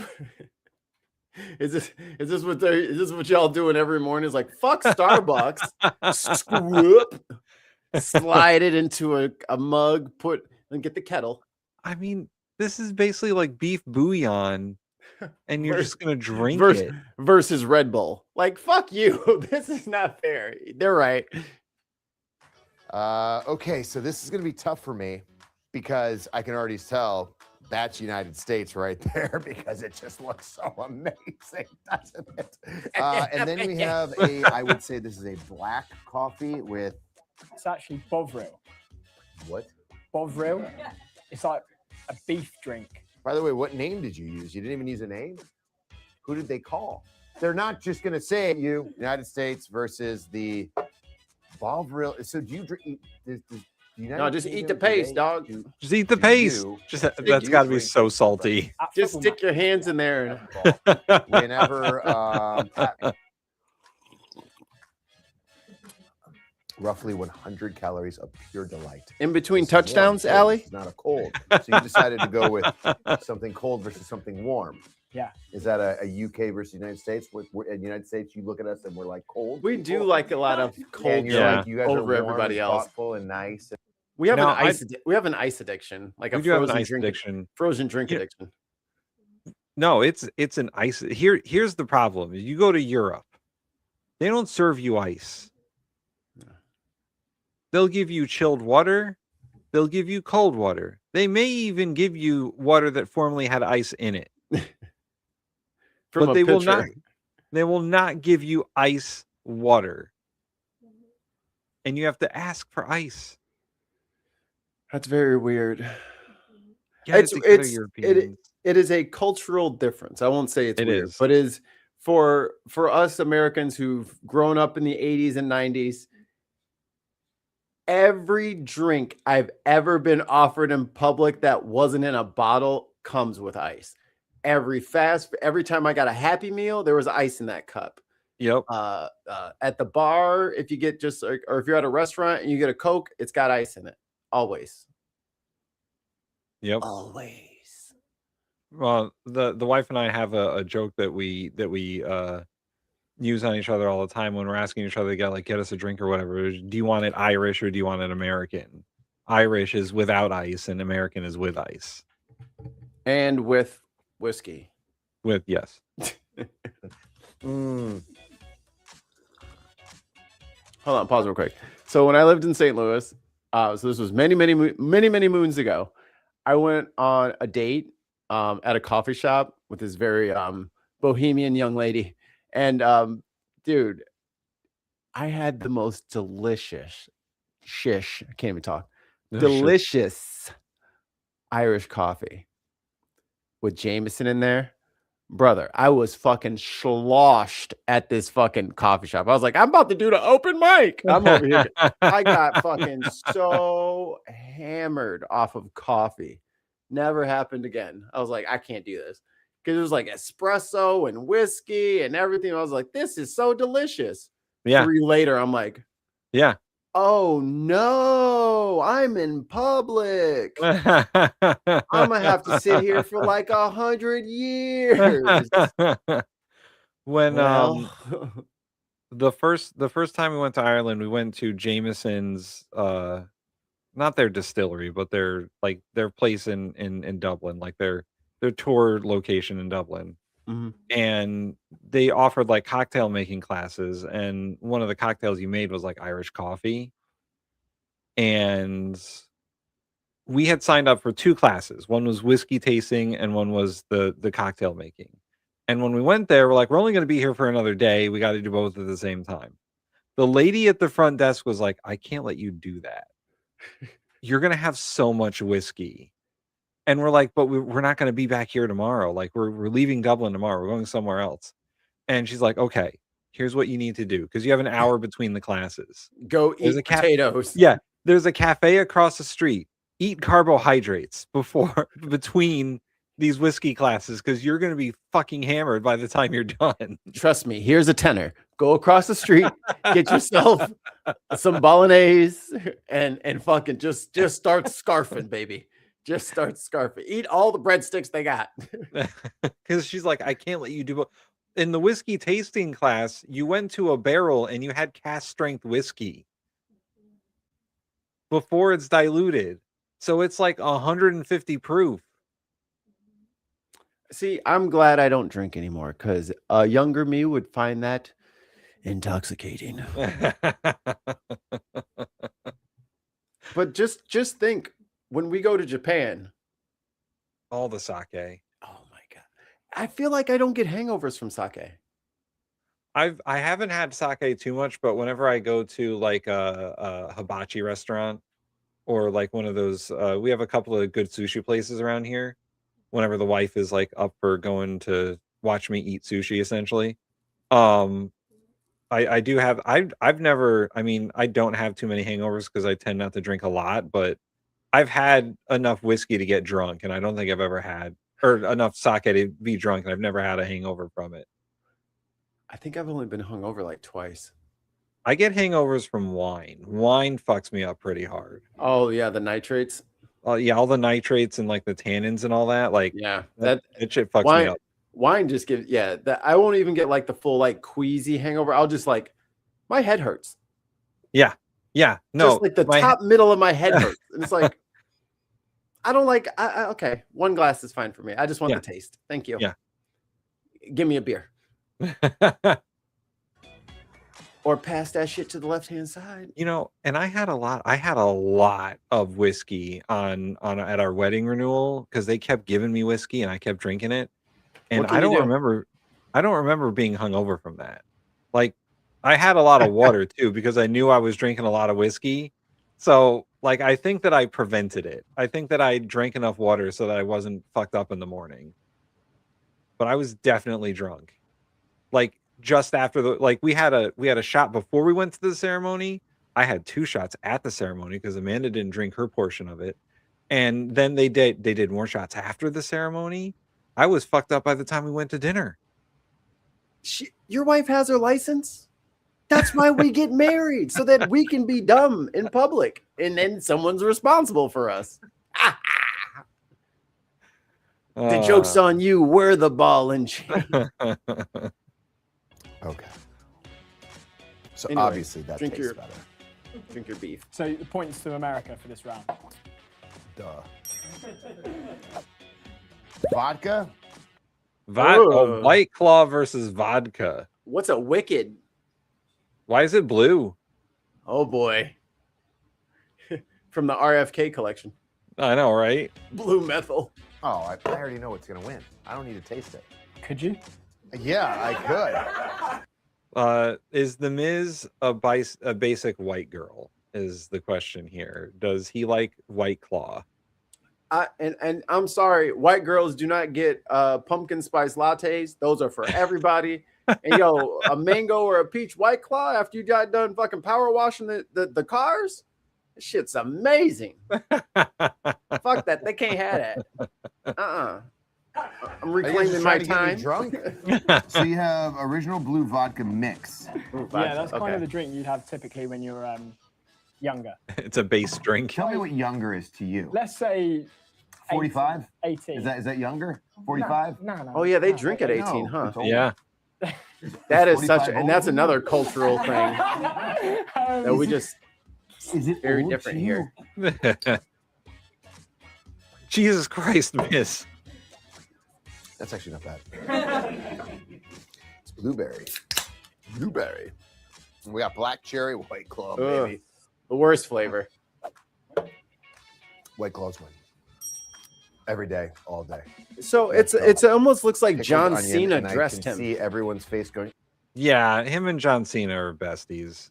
Yeah, John Cena definitely said, "This is my tailor. He's gonna take care of you." Garcon, come on, he's gonna take care of you. He's got literally like dark coated Cena gear because Cena's always like big blues and oranges and like yellows and reds. He's always very thematic about his shit. And homie's over here trying to be muted Cena. Yeah. I mean, wrestling wise, their careers kind of mirror each other a bit. They wrestled mainly the same length of time. except the Miz has always been a heel and John Cena has always been sort of a face. Yeah. So they're kind of opposites, but the same personalities. It's only 5% alcohol. You know what those are? Those are those like wine coolers. Oh, like those Babe Ruth things and the Smirnoff drinks. Bartles and James and yeah. And then I think Smirnoff had like the clear bottle. Little Those things are good. I used to kill those things. Those things, no, for a fizzy drink. Those are pretty damn tasty. Yeah, I used to when I couldn't afford much. Smirnoff Ice was where it's at. I can't believe you guys drink at 18 and 19 years old. As an American, that's insane. Okay, so we would never let our kids drink that early. Pickled onion. We'll kill everyone. See everyone's face. All right, so it's a pickled onion versus a pickle. Smells exactly what you would think it smells like. Mikey, just imagine the smell of pickle brine and onion. Why would you do that? Just throw it away. Bad.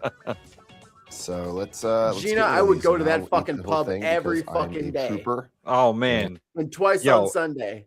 Every day you'd see me at the pub. Oh, dude, we should move to the UK and start a pub. Oh my god. We could do the show from behind the bar. So and then the kitchen. Every once in a while, and like an Irish real estate thing would show up on my Instagram feed, and a few times it's like first floor pub, second floor apartment, and I go to the wife, I'm like, hey, let's just fucking buy a pub in Ireland and fucking live out our lives at the pub. You're gonna need a business partner. Yes. And I will drag my wife, and we can call it Kira's. And then we'll put her little cute self up there. How are they gonna fucking say no? They'll see the fucking kid's face, and they have to come in, and they have to buy food, and they have to buy drinks, and then they have to pay. There you go. Done.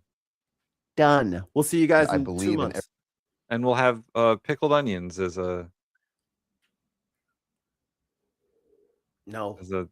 pub food. Everything that Sports Bible does, and I think you guys do a great job. So I'm going to help you and eat this crap, and I'll eat it. Not even the smallest one. I mean, 15 cards. Here we go. Oh. Crunch, crunch, crunch. Oh. It's not a hard victory today. Oh my god, it's so gross. America, we don't use forks. We use our hands. Oh, this is just a pickle. Yeah. That pickle's going to beat an onion any day of the week. Twice on Sunday. What the fuck is happening to my reality?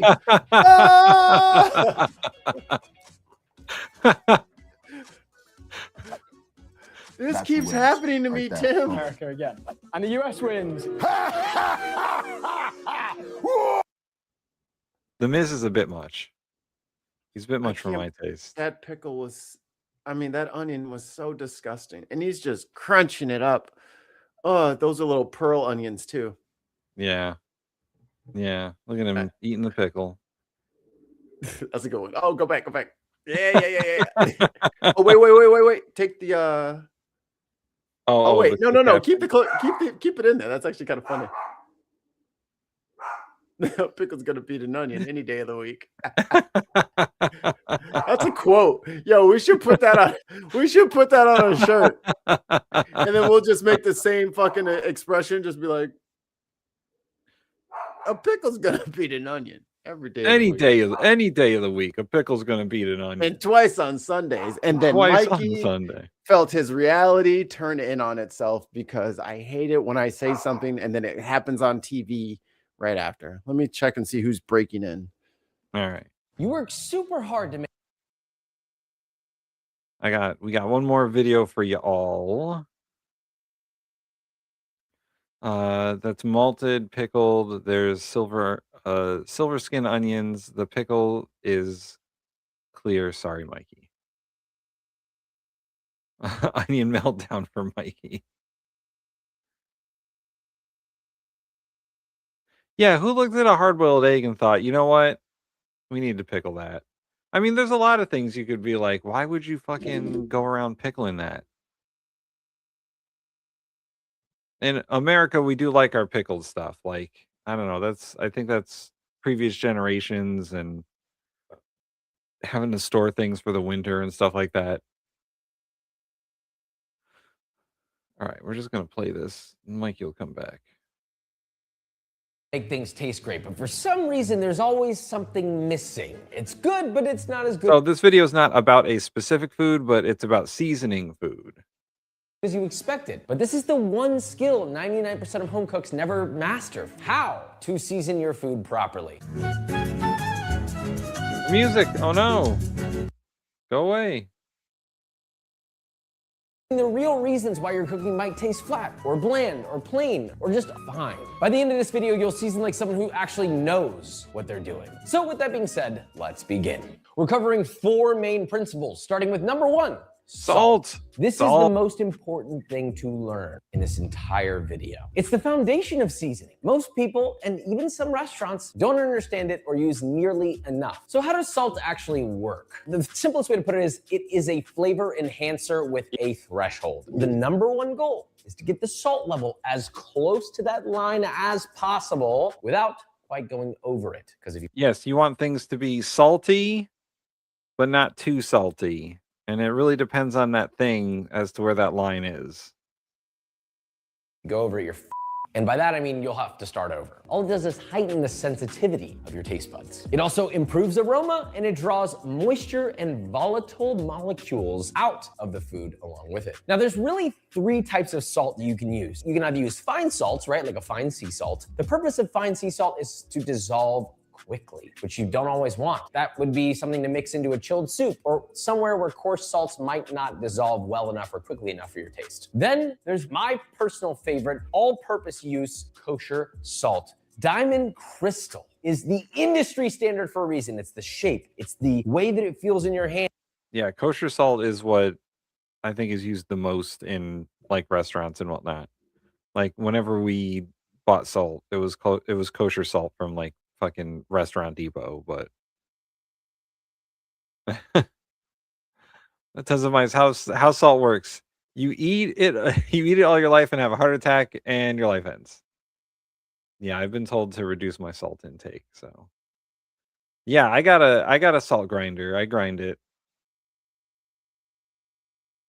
And it measures well. It's something that's like almost like this fine papery texture, so if you want it finer, you can give a little scrub in between your fingers. And then, of course, the internet's favorite, flaky salt, right? Maldon, Jacobson. This is really best for finishing. You're not using it really to cook with. If you're seasoning your pasta, your Himalayan sea salts and your mineral sea salts, like those are good finishing salts. Ooh, a mortar and pestle. I got one of those. I grind some seasonings in there sometimes. I haven't really used just salt, but whenever I'm making like a salt rub, I will do the mortar and pestle. Water with flaky salt, you're literally throwing your money away. Now, please, dear God, put your salt in a pinch bowl, okay? No more shaking out of a shaker. Get a feeling for how much. We're learning how to season things, Mikey. Freaking Amazon delivery, so I had to go get that stuff. And then the kid, I was like, "Oh, you're being awfully good." Destroyed one of her books, and I was like, "Oh." But it's like the poster board, or the thick pages, or whatever. I'm just like, all right. Luckily, I have like 3 spares of everything because everyone buys her the same thing. So she's got several copies of the same ones. But it's like, dude, quit just ripping them apart.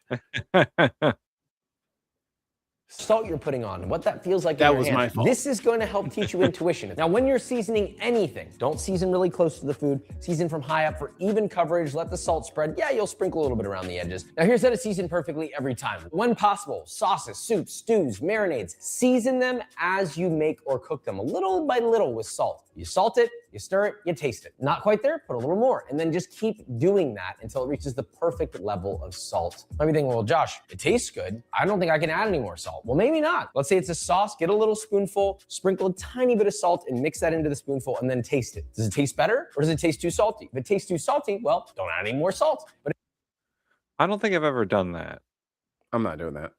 I'm not gonna do that. Only because like I think I have a pretty good salt palate. I think I have a pretty good taste for salt. Certain people like my mom don't agree. But I think that I've grown accustomed to I do the salting and tasting as you go thing, but I wouldn't like put a little bit of salt in a spoon and then add the ingredient and then taste it. I think that's unnecessary. I find that salt is usually the smallest amount of something that I put in anything.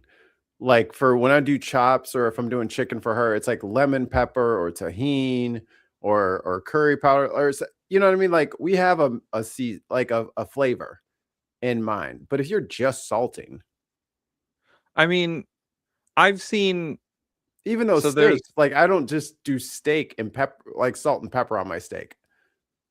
I will do salt, pepper, garlic. That's what I'll do. I think Muttley said something like that too. Salt, pepper, garlic, and paprika.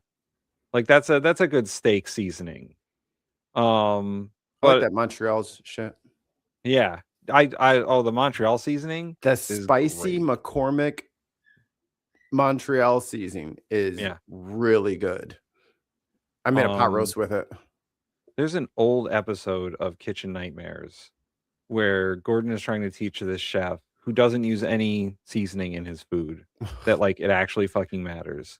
And he was like, I'm gonna make a chicken breast and you're gonna make a chicken breast. I'm gonna season mine with just salt and pepper, and you're gonna do what you do, which is nothing.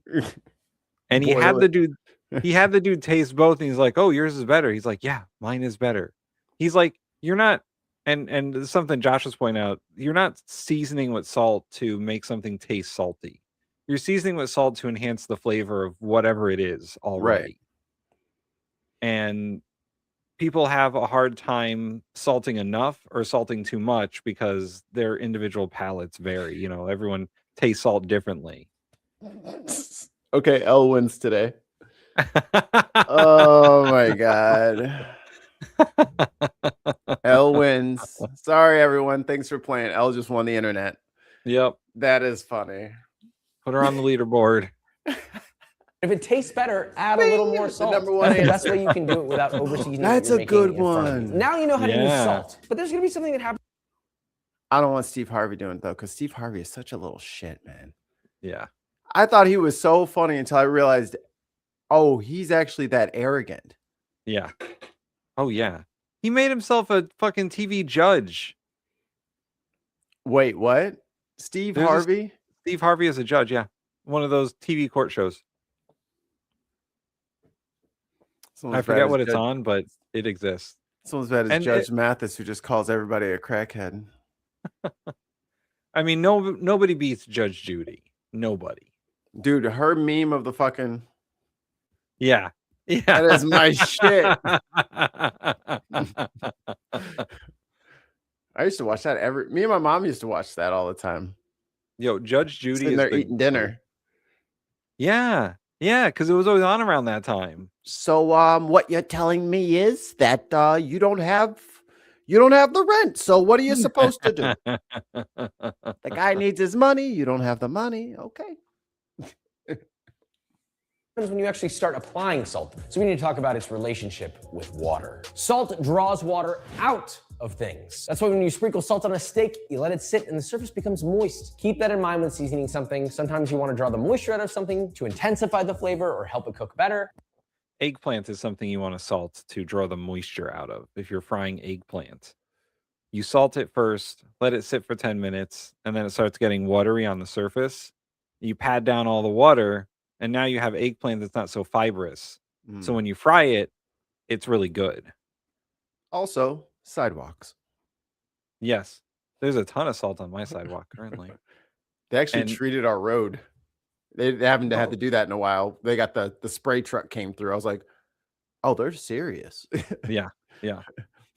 Damn. They're trying to do snow mitigation at this point because there's so much fucking, well, at least on our streets, there's so much fucking snow everywhere that they're trying to remove it. They had to brine us because it got so cold the salt won't work. Yeah. Yeah. I didn't put salt down on my walkway for the last week because it was too cold for it to work. Doesn't even do anything. It'll just be sitting there as crystal still. Yeah. But in the case of a steak, it'll actually ruin the cooking process if you let it sit and then sear it with water all over the surface. So it's just something to pay attention to mentally. The second thing is when you're cooking vegetables, you want to season them before you cook and then let them cook with the salt on them. That'll help draw the moisture out. It'll help make them get better color, but it'll also help them just generally cook, right? You have a bunch of vegetables in a pan, you throw in a little bit of salt, all of a sudden there's enough water to help those vegetables cook. So use that knowledge to your advantage. To remember, salting broccolini after you sear it, so you're able to develop a nice crust or browning on it, is a better route, because if you were to season it beforehand, well, then you might end up stewing it in its own water instead of getting a proper hard sear. Thicker foods that require time for salt penetration, like meat specifically, I would highly recommend salting in advance, overnight in the... I don't like bone-in pork chops. Oh man, I love bone-in everything. I don't like the bone-in chops though. Bone-in chops, they're okay. I like getting them from the restaurant. I won't make them myself. I'd rather have boneless chops myself. But the restaurant, it's like 7 years of basting if you want to do it with the bone-in. Yeah. But like really thick cuts of meat like that, you can't oversalt. It's just fucking impossible. Like you could make an entire crust of salt on that fucking chop, and it still wouldn't be too salty by the time you're done cooking it. It's true.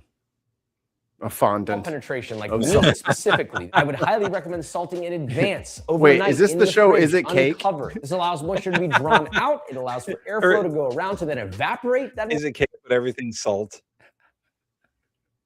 That pork chop was cake. That red box is cake. Two of those. The pans countertop behind him is cake, so it's cutting into it. Two of those pans back there are cake, for sure, for sure. He cuts his own hand off. It's cake. It's also cake. Oh my god, that would be the camera's cake. Yeah, that would be the greatest like dark comedy bit. He starts realizing that everything is cake. Tears off his bottom jaw. Yeah. He's like, "Am I cake?" And just starts screaming. Oh my god, I am cake. He gets in the oven and goes to sleep. Why is everything cake? If he says everything's cake in this next sentence, I will run the fuck out of this house. Moisture that's been drawn out. So now you have something that's more flavorful. The salt has penetrated far more deeply than it would. It's not just surface level. And then even better, because I love me some Counselor Troy. You'll get a better sear. Now we've only covered one piece of the flavor puzzle. My if you watch third this channel, crush. you know there's another element, which is almost equally important to salt. It's acid. More often than not, it's your 7 of 9. Oh, see, you're older than me.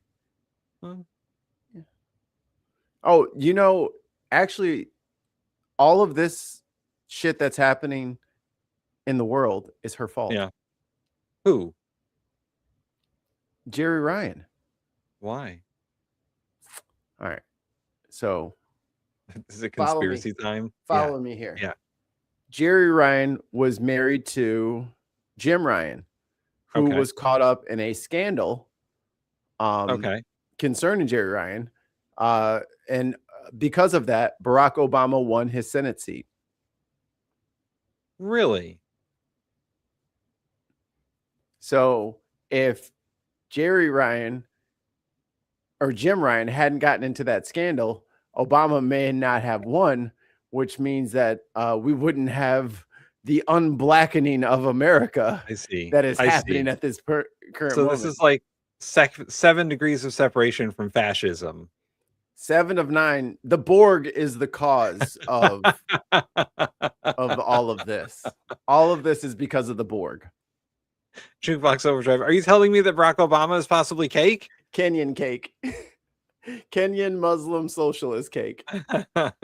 Best friend, and it's often overlooked. If you ever think something feels a little flat or probably sounds can like benefit Bones McCoy. It might be acid. Acid is the one thing that gives that little zing of brightness that really makes you want to go back for another bite. This can come from a lot of places, right? Citrus, pickles, vinegars, but what else? Some foods naturally have acidic properties. Wait, what was those posters? What was the posters that he had? Hope? Oh, yeah. Hope change. Resistance is futile. Oh my God. Yes. Somebody write that down. That's gonna be good. Oh, Borga.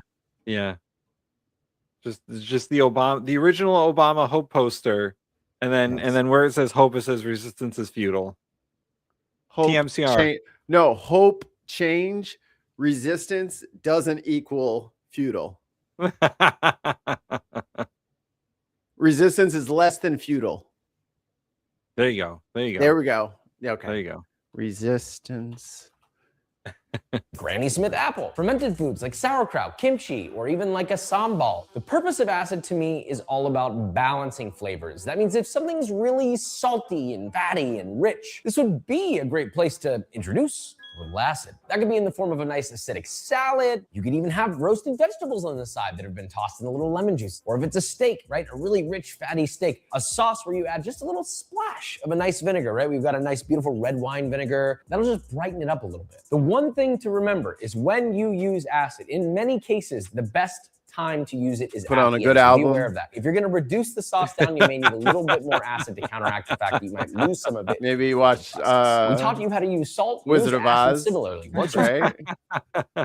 Yeah, after using some acid, watch The Wizard of Oz. Or So then when she walks through that fucking doorway and your fucking whole senses just go insane. just Turn on the Wall by Pink Floyd. We all live. Just fucking find a progressive rock album, turn it on,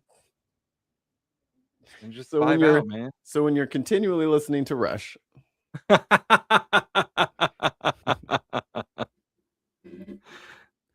Just put on a Rush playlist. Season something perfectly with salt. Now is the time to introduce a little acid. Add a little tablespoon or even a teaspoon. Taste it till it's the place you want it to be. And the one thing to remember is when I don't think he's talking about the same kind of acid you're talking about, Mikey. Oh. Lucy in the Sky with Diamonds? I don't think so. Oh. I think he's talking about like not LSD. Oh, the opposite of a base? Exactly. There you go. you add acid, you're now counteracting the salt. So if you taste it and it now doesn't taste salty enough, you may also have to add a little bit more salt after adding a little bit more acid. Now, moving on to something you might not think. That sounds like a loop that would never end. Oh, there's too much salt in here, add some acid. Oh, there's too much acid in here, add some salt. Like, you're just gonna end up with lemon juice and salt at the end. That's why you put that shit on the table. Of a seasoning, but it is, and it's fat. Fat is not just a cooking medium. It literally carries flavor molecules. It gives mouthfeel. Flavor it makes everything just flavor hit. molecules. It's not just about richness, but it rounds flavors out, right? Just straight salt on a lean steak tastes salty, but it also feels kind of a little flat. But you pair that with a nicely marbled, juicy, fatty steak, and it just adds the roundness, the depth to that bite. Fat itself is actually flavorful if you use it properly. Hold on. Roundness, the depth to that bite. Fat Peanut butter.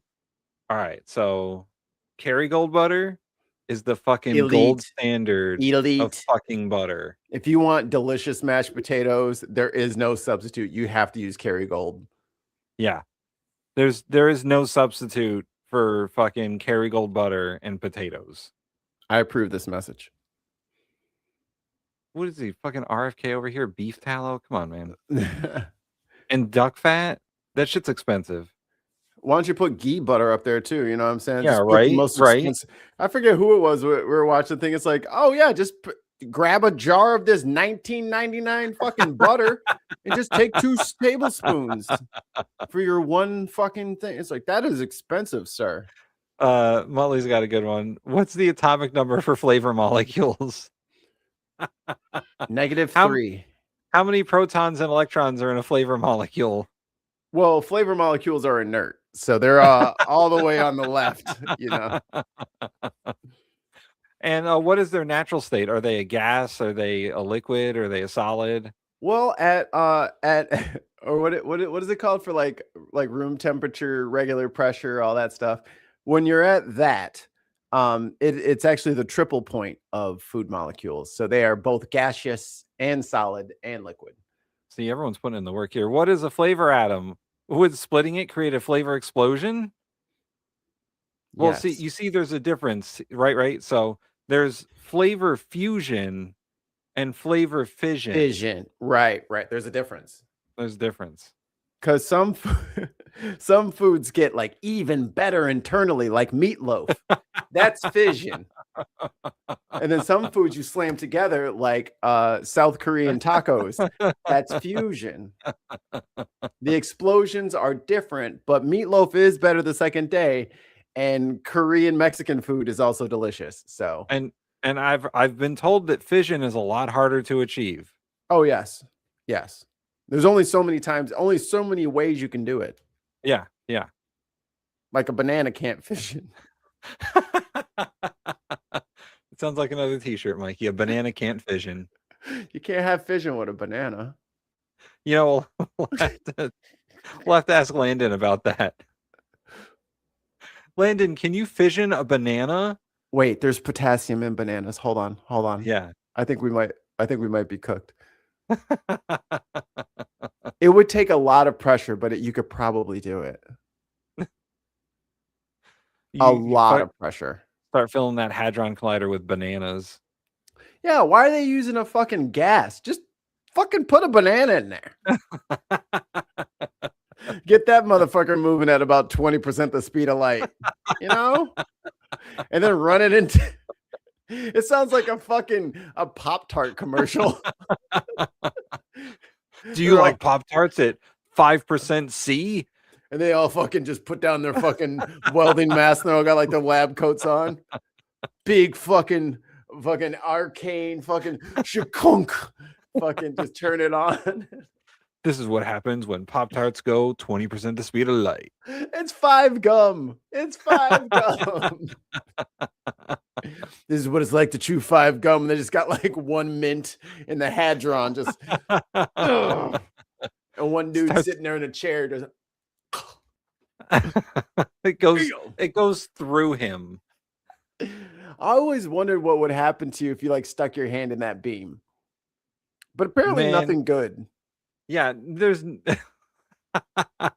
Chrissy says a black hole formed from a banana. Would that be classed as a yellow hole?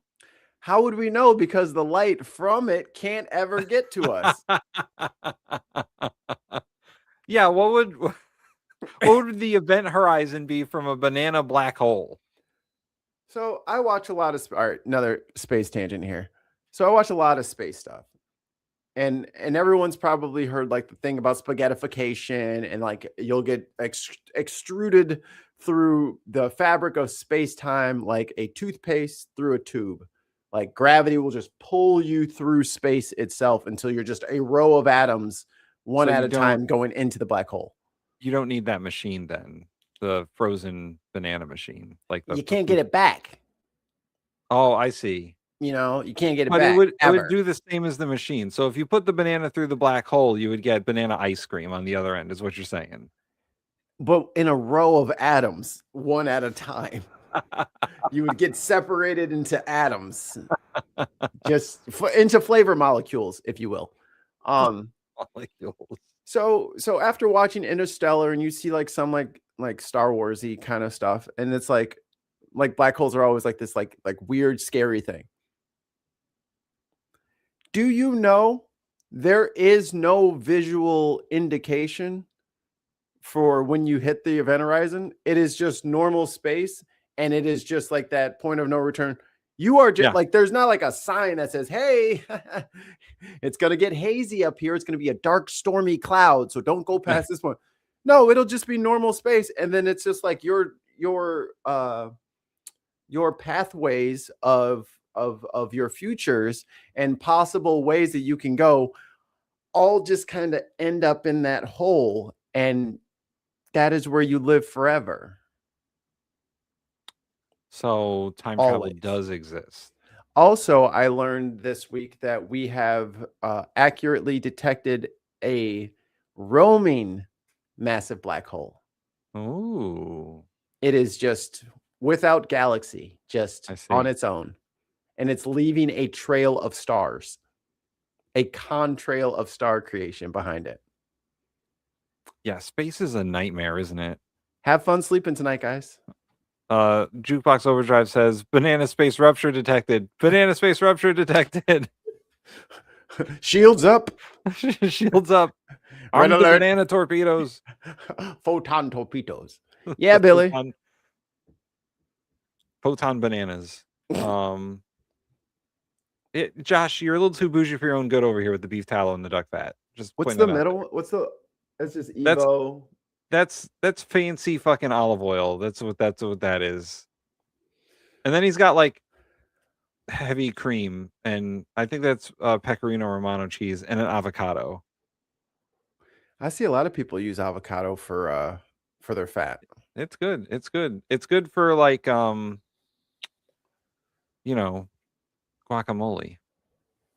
I don't like it. I like it.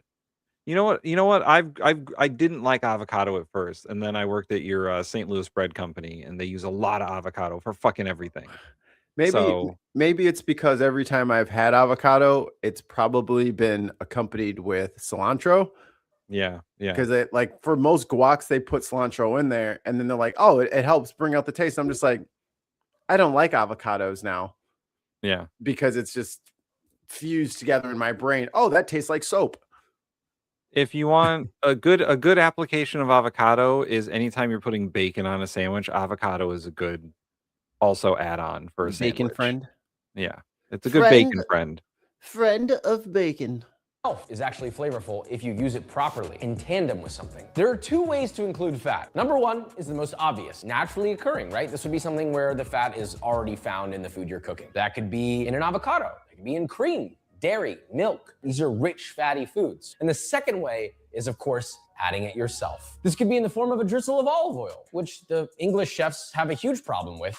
Olive oil in. Tiny bit of olive oil. Tablespoon of olive oil. Just a little bit more. Hey, you leave Gordon Of course, alone. there's cooking something in a fat of choice. That could be confit or a sear or a saute. It could even be adding fat to thicken or emulsify a sauce and so on. Either way, you will find yourself doing many of these things naturally through the cooking process. The point is being aware. It sounds like it's pooping out stars. Like that's what's going on. It's going through the cosmos, just pooping out stars. When things are falling into the black hole, they have to kind of rub up against each other, and they create these jets that go off of the magnetic poles of the black hole. That's so the jet is making stars. It's crazy shit. And I'm just like, can you just hit us? Can you just run into us or hit us with a beam? Hit us with a beam so we can all get superpowers. It sounds like the universe is a nightmare. Actively trying to kill us.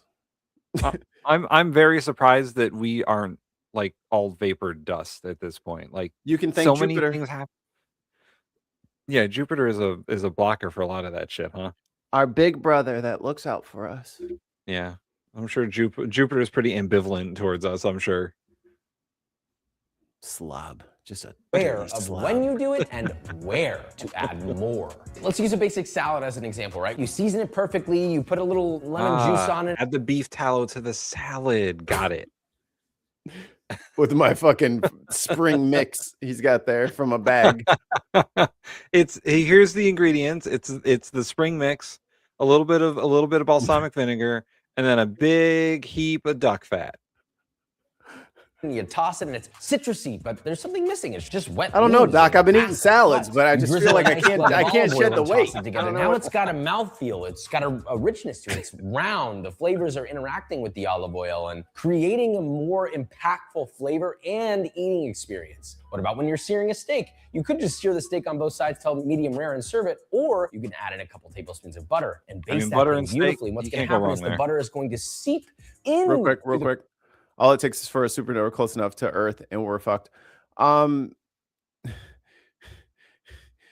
We're so far away from everyone. Space is real big. We're 55,000 miles away from the nearest star at our current technology. Our probe from the 70s just left our solar system. Yeah. We need to invent warp drive. I don't know what we got to do. We need faster than light travel.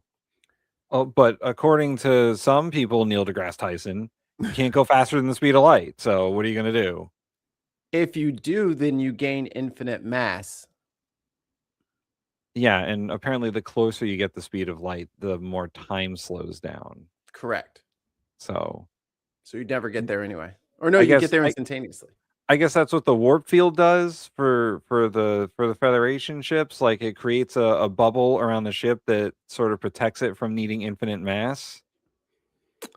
Yes, they warp space-time, and then they kind of like when you have like a bubble underneath like plastic wrap, and then they just scoot the bubble with the ship in it. Yeah. They ride like in their bubble. Like in that Avengers movie when they're trying to do the time travel thing, and they're like, you need to push him through time, not time through him, sort of thing. Yeah. Crevices of the meat and make it richer. See, I understand astrophysics. I get it. It's the best. I honestly would love if we did a space show. We could do a space show. Make it rounder, add a little bit more fattiness to the No! outside of it. So now, not only Gina! the fat of the inside of the beef, but you have a little bit of oiliness, a little bit of butteriness on the outside of the steak. And yes, as the butter cooks, make it stop. Gina, don't do this to me. On the steak is absorbing some of that oil. So the crust isn't just crispy, it's also a little oily, but in a good way. These are all just information bits to put in your tool belt. There are 1,000,001 ways to add fat, and you can add it at any point, whenever you want, however you want. The only thing you need to be cognizant of is not. Oh yeah, real great tip for cooking. If you're making a sauce that's like cream based or something that's a little thicker than just like a basic like stock. If you put a couple of like little pats of butter in towards the end and then just like let it cook for a minute, it emulsifies the sauce and it evens it out. So you get like a nice even color in the sauce and a little bit more richness.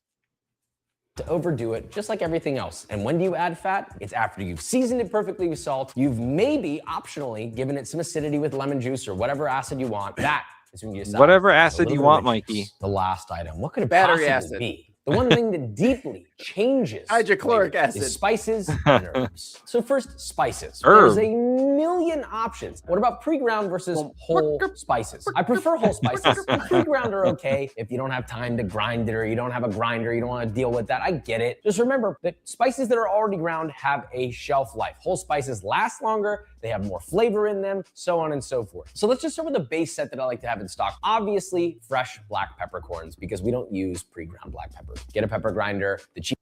He doesn't. I do. Fuck that shit.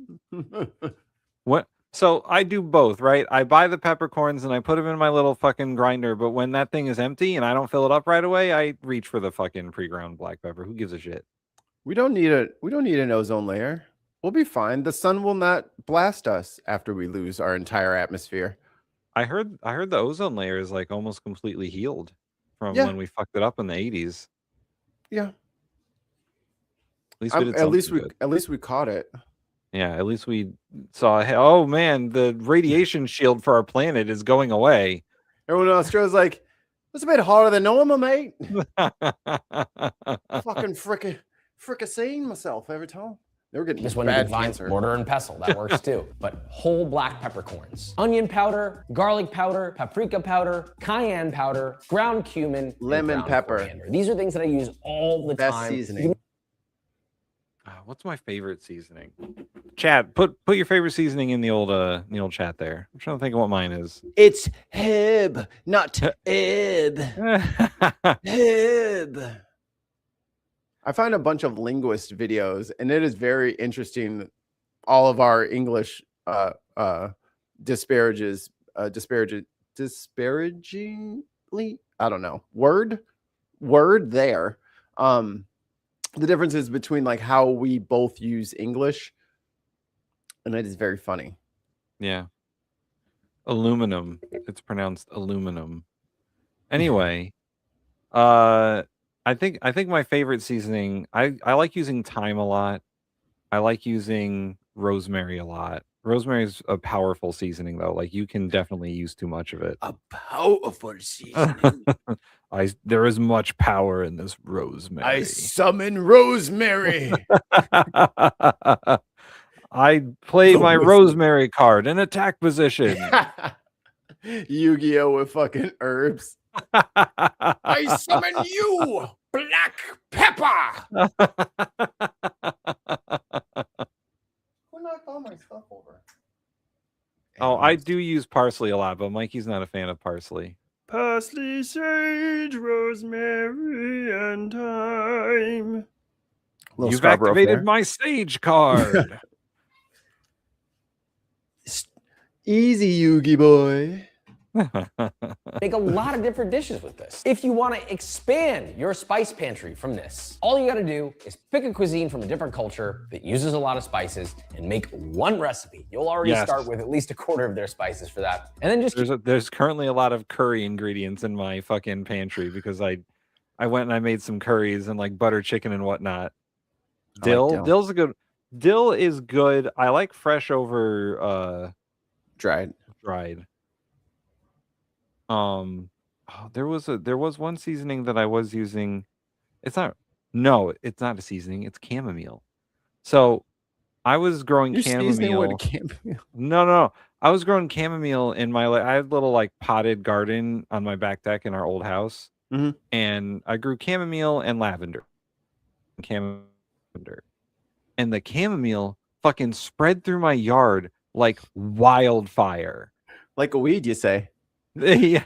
And I was like, what the fuck? How did it get all the way on the other side of the yard? You might have moths and butterflies. It is nature finds a way. Yes, rosemary, yes, thyme, garlic, yes, all of these things spread. keep doing that over the course of a few years and you'll have a beautiful pantry of spices. So when do you add spices? I see a lot of people where they'll make a dish and then sprinkle spices on top. You should Spice up cook your life. with the spices just like you cook with the salt. The only thing to be aware of is that spices burn. So you put it on meat and you grill the meat, that's okay, but just be aware that some of the spices are gonna burn off, lose some of their flavor, etc. If you're gonna add them in a sauce, cook them with the vegetables first, then add the liquids, etc. The point is, the timing that you add the spices is crucial. Try not to burn them. I like doing the little sachets of fucking herbs and whatnot. The point is, when you do the timing like little that you cheese add sauce the or spices whatever, is crucial. and you Try dip not it to in. burn them. And Just put the shit in there and fish it out, okay? I don't want to fish it out at the end. I don't want to fish it out at the end. Like bay leaves. the Who wants to only fish out bay leaves at the end. They're huge and they float. Just pick them out. Tons of mice. It's not that pot. It's not that kind of pot. Come on. Nah, he said it. He said a pot garden. I heard him too. It's legal in Connecticut, so. I was over there typing on his computer like. I think most recipes go a little too light in the spice. Someone said pot. Someone's growing pot. Department. But just like salt, you can add them to your. So first, how do you get the most out of ground spices? Bluing them in hot oil is the #1 way to do it, right? You throw some whole spices in some oil to start a curry. You've got vegetables sauteing, you add some spices, you toast those in with the vegetables, then add your liquid. That's a great way to intensify the flavor of spices that have already been That is true. What about whole spices? How do you get the best out of those? Toast them first. Toast them in an oven at 350 before they get burnt, which usually takes like. It is true, but I'm often too lazy to do that. I can't be bothered, man. I got to empty out I got all my extra pots and pans in the oven. Yeah, I don't often. The only time I do that is when a recipe specifically calls for toasting of spices, and I'm making it for people who aren't me. If I am the laziest person at making food for me. I want the easiest, fastest. Yeah, I do not care. And then for other people, it's like, okay, I'm gonna take 3 days to make this food. Yeah, for them. exactly. I will eat peanut butter out of the jar, and some chips. I have stood over the sink eating a sandwich before, so dude, Ruffles and peanut butter is very good. Just saying, if your sugar's crashing and you need a little pick me up, a little peanut butter on a Ruffles will cure what ails you. If Bachelor Chow from Futurama was a real thing, I probably would have and still be eating it. Yeah. If my wife isn't home and I'm making dinner or lunch for myself, I eat like a fucking single person. Like I do not care what goes in me. I'm lucky I don't have a grill. You have a nice grill. I would just grill everything. I would never use my stove. I would just cook everything on the grill. Everything would be done outside. My kitchen would be spotless. And I would just never bother. I would just cook everything with the same way with flame. The problem right now is my grill is under a snow drift. So there's nothing I can do about all that. Once you kick that fire going, that snow will be gone, baby.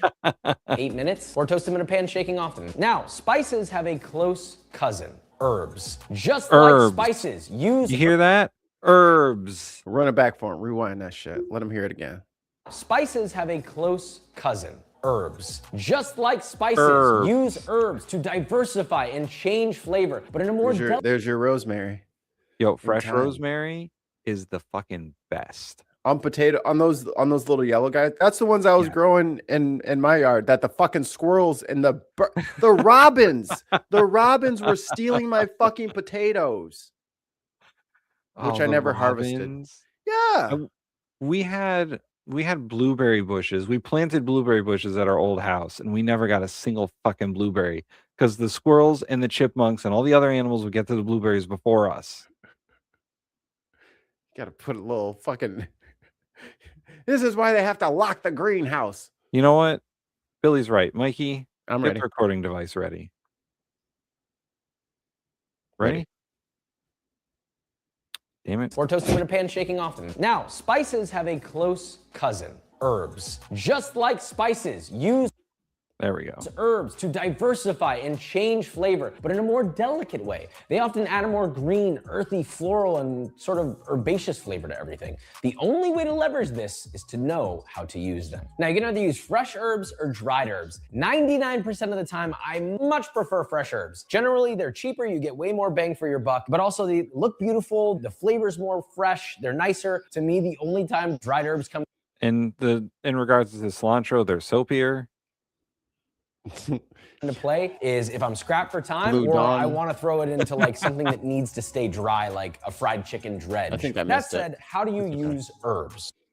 There are two kinds of herbs, and it's important that you understand the difference. The first kind are hard herbs. These are herbs with Hard really sort of herbs. earthy, woody stems. These are things like thyme, rosemary, fresh oregano. You'll know a woody herb when you see the woody stems. These herbs have a can't be saying that ton stuff, of Josh. flavor, but they're not so nice to eat raw straight up, right? So in most cases, these succeed in being cooked and work closer to a spice than they do an herb. They're great for cooked uses such as braises or chopped up in a rub and then roasted or on grilled meats. The beautiful thing is they have a perfuming quality. So if you toss them into a roasting tray with some potatoes, they're gonna perfume does those smell good. potatoes with their natural flavor. Whole Now house the is other gonna kind of smell herb good. is a Yeah. soft herb. These are things like basil, mint, parsley, chives. They're delicate, they're nice to eat raw, and they go best in Cilantro. something where they're kept as close to raw as possible in Chives most are cases. fucked too. They can be cooked, sure. Chives, oh, because they're tiny little onion sprouts. Odd herbs makes me think Cockney. But they cannot be cooked for too long. If they're cooked for too long, their flavors can get completely destroyed or mostly destroyed in that process. Think in a creamy mayo sauce, garnished on top of a dish. You could even toss whole leaves like parsley leaves or basil leaves or even like torn up chives into a nice salad and toss it in with the rest of it. And people Parsley, cilantro, chive salad.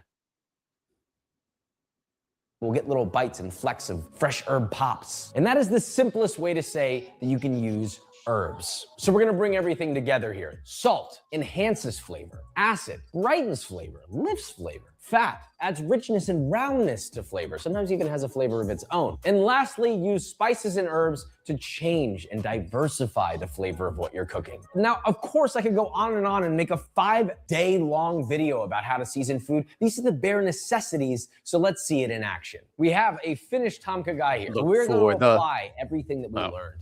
There's no seasoning in this at all. There's fat already present. God damn it, Mikey. I don't. All right, so that's a crash course in how to season food. There we go. For anyone who didn't know. We've covered a lot of ground. Yeah, speaking of food, I'm fucking starving now. Also, haven't eaten today. Yeah. Also, I've had a cup of coffee. Yeah, I went to work, I had coffee, I ate ramen like a maniac, and then I've had more coffee, so I'm sure that I'll be eating well later.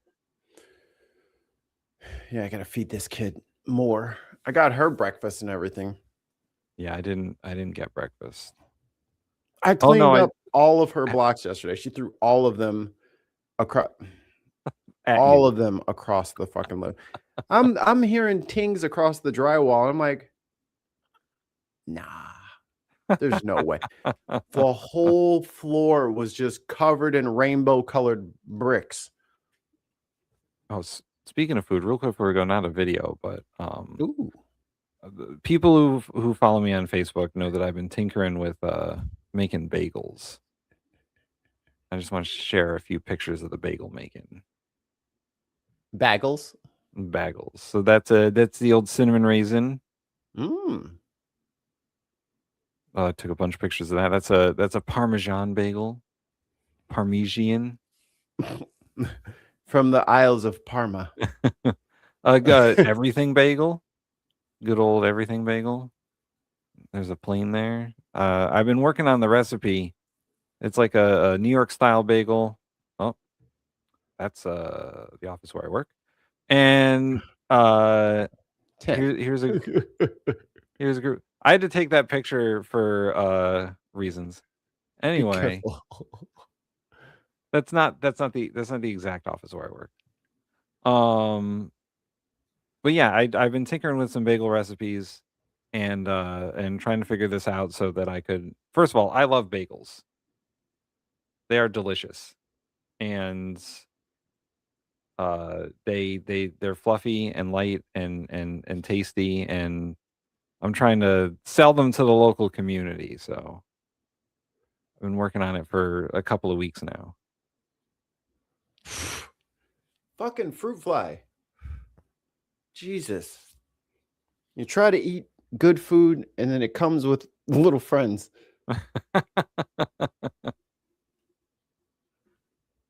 What? The NBA trades are coming through. Oh no. No, they traded Kobe White.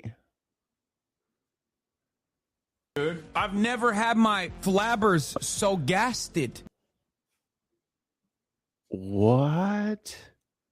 Ooh, I'm getting a spice attack. Anthony Davis is going to the wash. Oh, that's the end of his career. Tell me about it. So, oh my God. All right. Well, no fucking way. I guess the season's over. I'll write it and we'll do it live. That's it. Okay. All right, wow. We're gonna get out of here because Mikey's about to have an existential basketball crisis. I mean, like, what the fuck? Like, we just lost. Who's like everybody just lost. Who's we? The Bulls traded away their point guard and the point guard that they just traded for 2 hours ago. And then now we have another point guard, Colin Sexton, Osume. Dang, come on, these guys suck. I literally have no idea what the hell he's talking about. Anthony Davis, who was LeBron James's partner in crime there for a little bit, he's going to the Wizards. So if you don't know, the Washington, D.C. Wizards are what's a football team like it? The Titans? Have the Titans ever been good? For a year or two. Who's the team that loses every year? The Cleveland Browns. But the Browns were good a couple of years ago. They've never made it. Like, they've never won a Super Bowl. Like the Lions. The Lions have been good at points. But they've never won. You know what? The Jets. Anthony Davis just got sent to the Jets. Ouch. And it's like, oh, that's it, huh? Yeah. Damn. Or the Vikings. The Vikings have won Super Bowls, right? Yes, they have. They have. I mean, let's be honest. They're the modern day Cowboys. The Cowboys suck. They've sucked since like 1995. They haven't made it to a Super Bowl since I think 97. James Harden got traded. He asked for a trade from the LA Clippers to go to Cleveland to be with their younger squad. A lot of the players that you might know, Tim, are getting a little long in the tooth. So they're kind of trying to go to places that don't suck already. What about LeBron's kid? How's they doing? He plays on the team with his dad. And that's all he does? Like, that's... Yeah. He keeps getting sent back to the G League because he does stupid shit. But I have never seen this before. So everybody hated LeBron when he came out. Like, you think you're Jordan? Fuck you. Fuck you, LeBron. You're not that great. And conversely, everyone absolutely loves Bronny. That motherfucker shot the ball in Brooklyn, just a regular 2-pointer.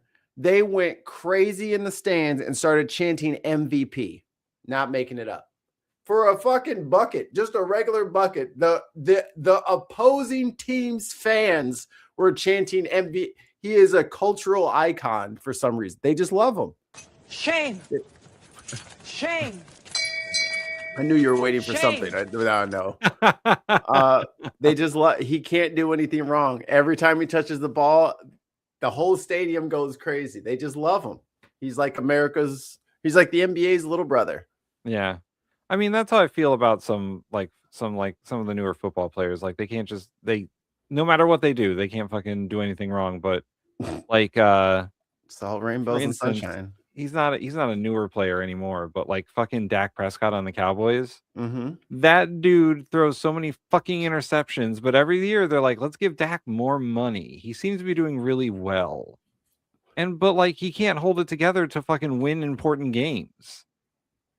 But he's the franchise quarterback. He's the best we got, guys. But he's not. They're trying to say like Dak Prescott is like Troy Aikman in the heyday. Or like a Tony Romo when Tony Romo was really good. But he's not. He had one good season, his rookie season, and then after that it's been all downhill. Sport. And I think speaking of football, I think Patrick Mahomes' best days are behind him. Is he cooked now? I think him and the Chiefs are cooked. Yeah, that beginner's luck is wearing off. Yeah. I think what's his name? Kelsey, he's gonna retire soon, and the Chiefs are gonna need a whole rebuild. And they're gonna rebuild around Mahomes, but who knows if Mahomes is gonna have it in him a couple years from now. He'll just have to go back to his life being married to Taylor Swift. Oh yeah, Kelsey, yeah. His boring life. Married to one of the richest recording artists ever. Have to find something to do to fill the time. Can you imagine being fucking Taylor Swift's trophy husband and you yourself are like a football star millionaire? I won the Super Bowl several times. He has like 3 or 4 Super Bowl rings, and he's gonna be Taylor Swift's trophy husband. I mean, but you didn't have the Eras tour. I mean, Super Bowls are hard, but it's not an Eras tour. My favorite thing was whenever Taylor Swift showed up at a football game, that's all anybody nobody cares about the actual football game. Nope. It's what was Taylor Swift doing there? The cameras would constantly cut to her, and it's like, well, I guess Taylor Swift is more important than the concept of football. Probably true. Yeah. That's just the way it goes. Yeah. Nothing to do. All right. Let's get out of here. We're rambling. We're rambling. All right. We'll see you guys tomorrow for headliners and then Unboxed. We're talking about the Trump files, all Trump files all the time. Yep. There's so many. And I have I might maybe I'll just steal CoffeeZilla's idea and just make like a super spreadsheet. Oh my God. To display the true barbarity of this conspiracy theory. Ooh. Speaking of spreadsheets, I have some interesting ideas for how to make Unboxed a little bit more zazzy. We get to see the spreadsheet? That, and we're gonna start tracking some stuff besides our ratings. Yeah. More to come tomorrow. Yes. Anyway, don't forget to drink your mead.